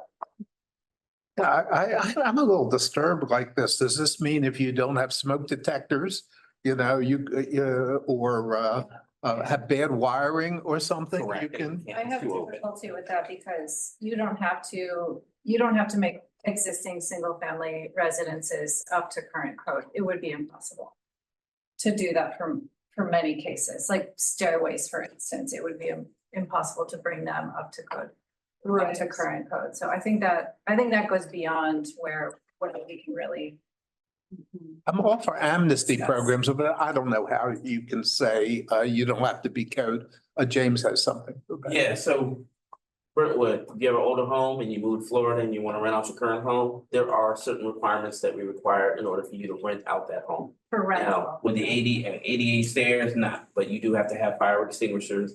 There must be windows that are ingress and egress, those types of things. So there is, and it's a form that we fill out, and I talked about this earlier. There is a form and there are minimums that you have to meet. Now, do you have to redo your stairs and put in an elevator? No. However, you do have to meet a minimal amount to make the home viable for a resident in case something happens. We've got to make sure that the person is safe. They have the ability to, and I understand what you're saying about the amnesty, but Well, I don't. a lot of our agree homes about rental units. pre-1950. Rentals need to be treated differently as a form of life safety, but a single family home. Anywhere that Who has an ADU. doesn't count against the other. We would probably put them in the same Yes. category. Then there's some- Because if I have an ADU, it's above a garage and a fire breaks out, then I'm in trouble. Because I didn't do the due diligence to make sure that that home had fire extinguisher, things of that nature. Well, Not everybody has the fire existing- Yeah, the existing house that has electrical from 1919 and. That's Fire correct, but then you're then inviting another rental person onto the property. And Yeah, but I'm saying not everybody's renting. It's not only a rental scenario. okay, I mean, this is stated to This- continue. I just think we ought to cut out. Like illegally constructed ADUs. That's. Okay, Mandy had her hand up. I want to get her comment in I here. was just gonna say, doesn't the International Residential Construction Code and the appendices have accommodations for existing buildings? And they give state jurisdictions guidelines on how to improve it. I agree with you, you can't always put in an egress window. Yeah, you're right, yeah. So when we said some or all, I think we were intentionally saying that you can't fix everything, but there are code guidance that you're saying is that Right. kind of captures that. And my stance is always having people have the ability to live in a safe environment and to be able to get out of the building safely Mhm, as best as possible. Yes, you're not always gonna be able to bring an existing building up to code, mhm, but you can make improvements. mhm. Okay, so, David, you had a comment? No. And then, okay, so on this one then, is there any particular recommended amendment? Because I'm not sure that there is an amendment to this that's being suggested. I think we it's just fine leave the it. way it is. Think we just leave it? Okay, I just so. had that little suggestion. Great. Okay, so I think, moving on from this one, there was just one other comment about illegal and legal, and we agreed with that, with making that amendment, clarify it.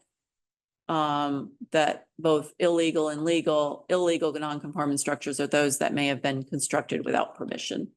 And we just clarified the language there. to pick up on the comment that was made there. Any issues with that? So if it was constructed illegally and now it's legal, Mhm. what happens?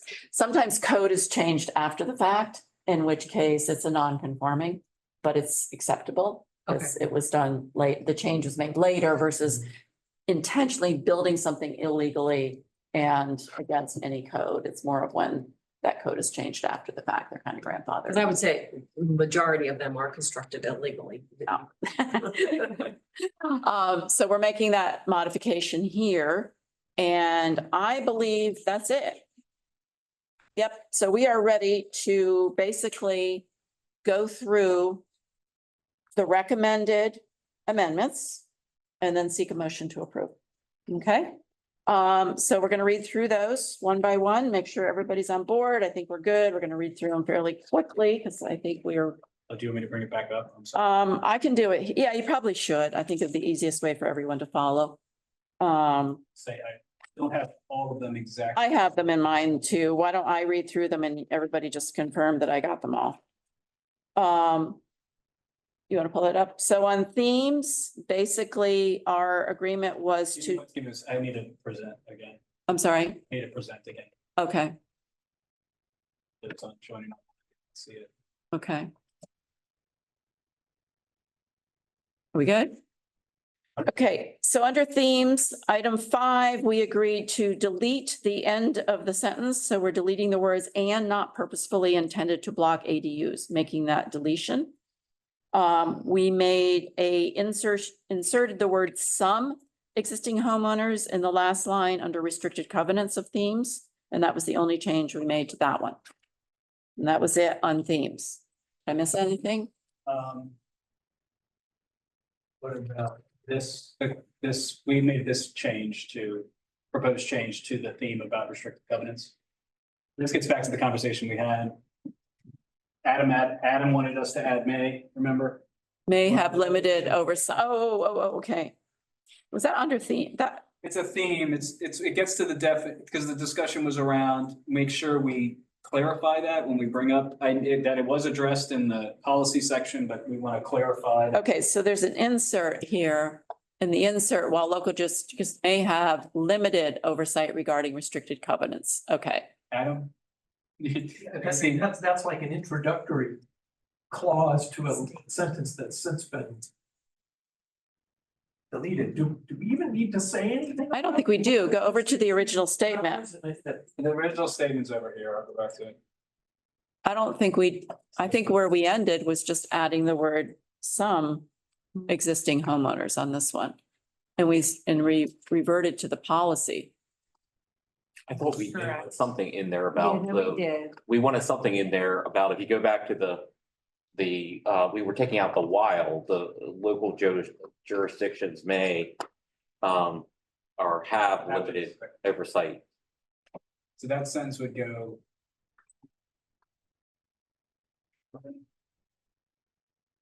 Okay, I have it written down here.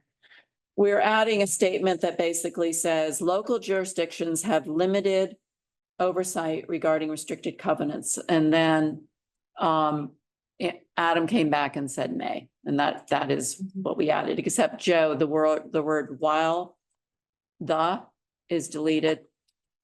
And we just started with capital local jurisdictions may have limited oversight regarding restricted covenants, period, is where we ended that one. I mean, yeah, I would like to propose that staff have work with council to have some way to finesse this sentence.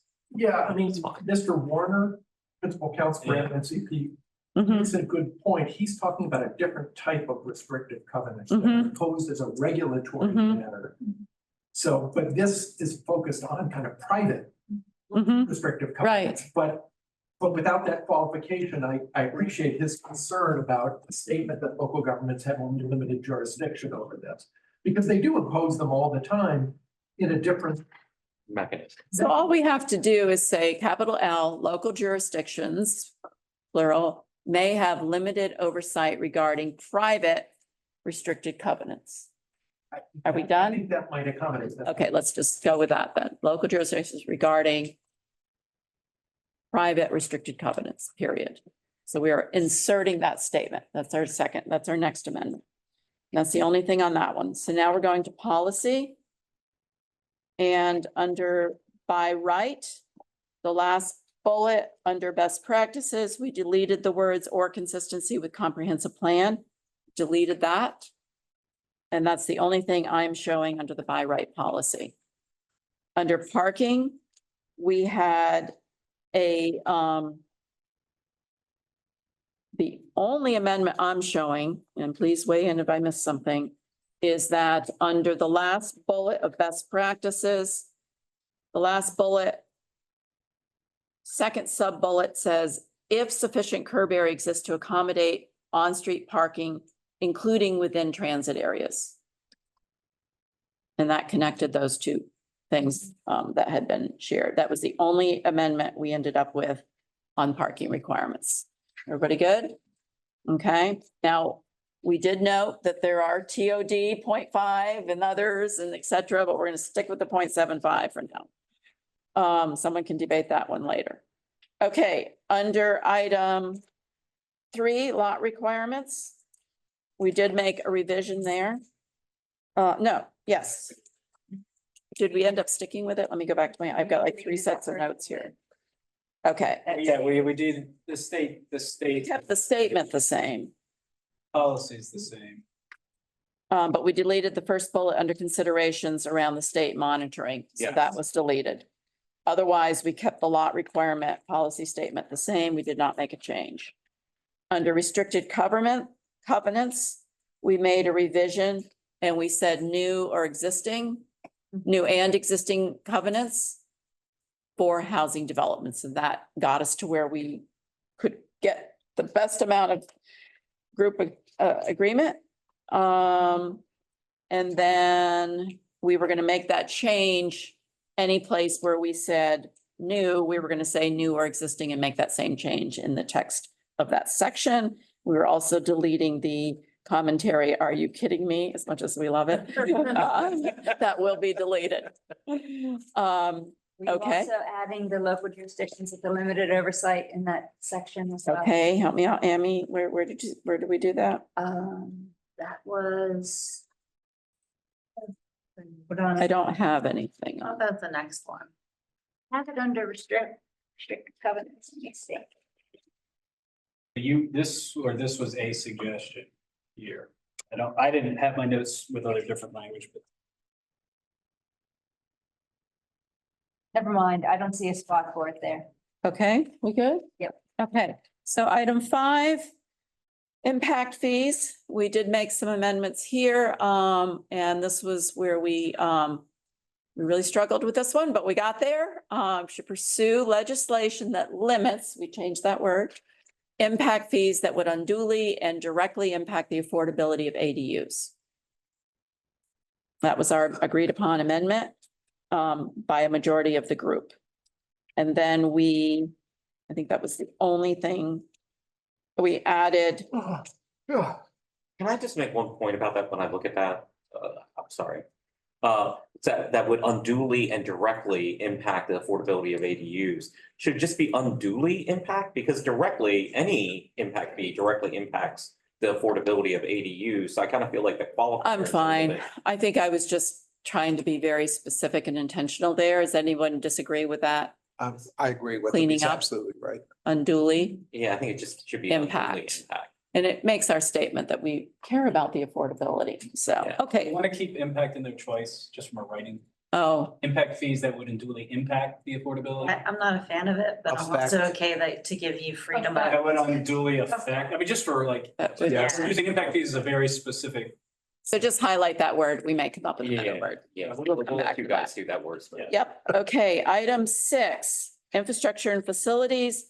We kept the language the same. We simply split it out so that there were 2 statements for clarification, one specific to new water and sewer lines and one specific to school capacity. That was the only change on that one and we added square foot to ADU size on the bullet. Is that what we have here? Yep, under considerations, and that was it there. Everybody with me?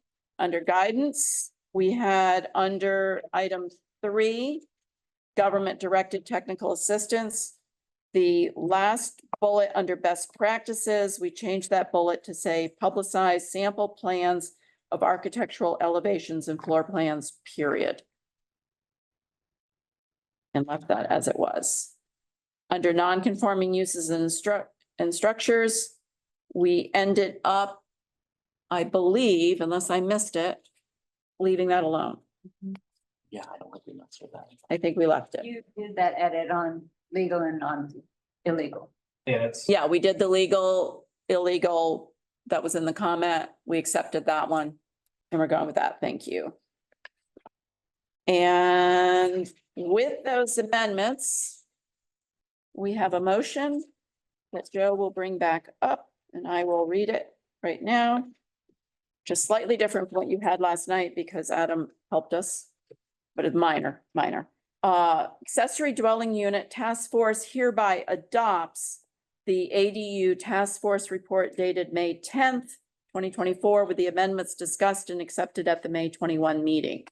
The ADU task force further authorizes MDP staff to make any minor non-substantive edits required to finalize the report for publication and delivery by June 1st, 2024 to Governor Moore and the Maryland General Assembly in accordance with the requirements of 2023 SB 382 and State Government Article 2-1257. That is the motion. Would anybody like to? So moved. First, second from Jennifer, first by David, second by Jennifer. All in No, discussion. discussion first. That discussion. You're doing formal. Oh, I was moving forward. We discussed to death. Well. Discussion. The motion, okay. Any discussion? Now you could vote. Thank you. Okay, I'm gonna go backwards. Anyone abstaining? Any hands raised? Anyone opposed? Wait a minute, we lost James. It walks in. Okay, we'll We'll come back. to him. proceed. No one opposed? All in favor? Aye. Aye. I have two. With two eyes, okay. So can our recorders make sure you've got everyone who's in the room? James? Aye. Aye. Thank you, James. You're welcome. So can our recorders, just to make sure we record who was actually in the room for the vote, who was online for the vote in Let's like favor? take a roll call so you get all the names. I can down. do that. Why don't we do that? Thank you for that. Okay, so I'm going to go down through just in case there's anyone online that missed earlier. Senator Washington. Not present. Delegate Stewart. Not present. Secretary Flora, present and in favor. Theo Williams, DHCD. Just say Oh, aye. Yeah, sorry, Okay. aye. Lori Paris, Mako Urban County Rep. I on behalf of Lori. Amy Mordock, Aye. Maycoke Rural County Rep. Aye. Okay, in favor. Okay. James Gastone, MML Urban Municipality Rep. Aye. Thank you. Okay, Councilman Dan Hoff, MML Rural Municipality Rep. Here and in favor. Thank you. And then we have David Thaler, Maryland Building Industry Association Rep. Aye. Thank you. Tiffany Harris, Maryland Association of Realtors. Not present. Quinn Griffith, Chesapeake Region Chapter of the Community Association Institute. Quinn? Aye. Aye, thank you, Quinn. Deborah Bulow, American Institute of Architects, Maryland. Aye. Okay, Priscilla Kanaya. We have Tammy Bresnahan representing AARP, and we have a vote in favor. Okay. Mandy Gitt, Maryland Coalition of Interior Designers. Aye. Aye. Jennifer Ray, oh, I love this one. Jennifer Ray, an individual with professional experience in the planning and development of roads and highway. Jennifer. Aye. Okay. And we have two ex officio that we added. Sharmita with the Department of Disabilities. Aye. Aye. And I'm sorry, Sharmita, I didn't have your last name. McCready. McCready. Okay. And then we have Isabella Shykoff with the Department of Aging. Aye.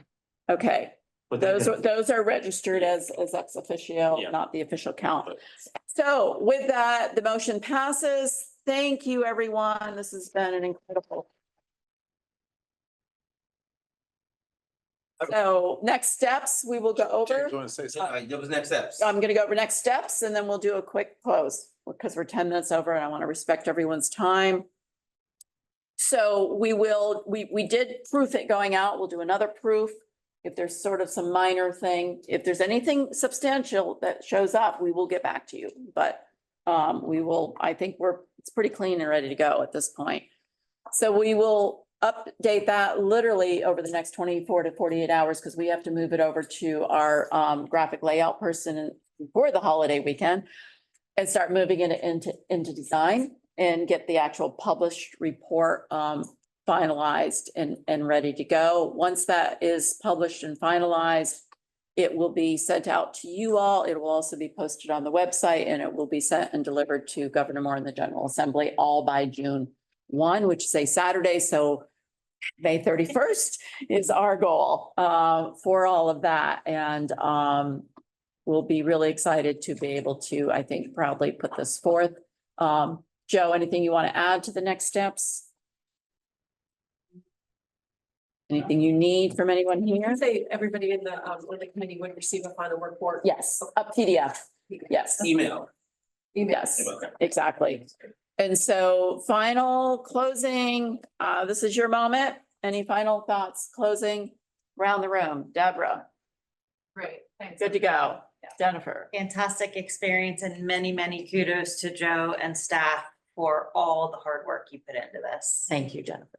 David? You're my hero. You're my favorite cat herder. 40 years of facilitation. Yeah, okay, yeah. No, you did a great job chairing, and I do appreciate all of staff's very hard work. And I appreciate all the great dialogue and participation we had among here, a real diverse group of different perspectives and all of that. And just, I'm really pleased with how everybody worked together to try to come to some sort of consensus. Ditto. That was really amazing. Amy. Everyone's taken all the great comments. I just want to echo my appreciation to staff, to the secretary, to all my co-members of this task force. I feel honored to have been a part of this dialogue. I appreciate the opportunity to have gotten to know everyone at the table. Thank you, Amy. Thank you. And Tammy, you should know Priscilla has been solid member I would throughout. say this has been a priority for AARP for a long time now. And yesterday, I don't know if you all know, but about a week ago, Colorado passed a statewide bill on accessory dwelling units. So we'd like to join the ranks of our sister agencies. And I live in an ADU, if you ever, temporarily, but I do in the city of Annapolis. So it's an interesting, just moved there because we sold our house and are in transition, but it's interesting. Thank you. And thanks for being here today to ensure AARP will continue to be represented. Mandy, closing thoughts? I just want to thank everyone on the task force, especially the Maryland Department of Planning. This was an amazing experience and the Maryland Coalition and the designers were happy to be part of this. Thank you so much. James. Echoing no need to repeat everything. Everybody was great. Staff was great. Good to meet everyone. Thank you very much. Thanks, James. Who do we have online from the group? Theo? Yeah, I just want to pile on. I mean, Joe and the rest of the MDP team did an absolutely amazing job. And Secretary, thank you for your leadership and everyone else. This was I didn't think we'd get to where we got, and this is I think a great place, all things considered. So thank you all very much for getting us here. Thank you, Theo. Isabella? Yeah, on behalf of the Department of Aging, yeah, we appreciate being a part of the process and proud to be involved in making some substantive recommendations to the governor and the legislature on this important issue to expand inventory in this state. We need more housing. Thank you. Thank you. And Sharmita. Sharmeta. And thank you again. It's okay. Thank you for the opportunity on behalf of the Maryland Department of Disabilities. It's been wonderful to be a part of this. Thank you. Thanks, you, Sharmita. And do we have Quinn still? Anyone else still online? We lost everybody. Was Quinn part of that final? He was part of the final vote. Yes. Yes, he was, but He's had to drop off, and I appreciate everyone staying right up till the end so we could get through this. I'm gonna miss you all. I love rolling up sleeves and doing these kinds of things, but yeah, ditto to everything. You've been an amazing group. So when I write the letter transmitting this, I really want to make sure that comes across. We really had a terrific group of people. The dialogue has been respectful. It's been, I think, well balanced, and we really rolled up our sleeves and thought this through. So thank you all for We that. should do another subject. I know, long time. Anyways, thank you for staying. I really appreciate it. And thank you for all your time. We will be ensuring that this gets out the door, and hopefully everyone will be proud of it. Thank you. Thank you. Okay, onward. Hi, everyone. Bye-bye. Thanks. Bye-bye. Okay. Wow. I'll leave if I can find my car at the garage. Needed us.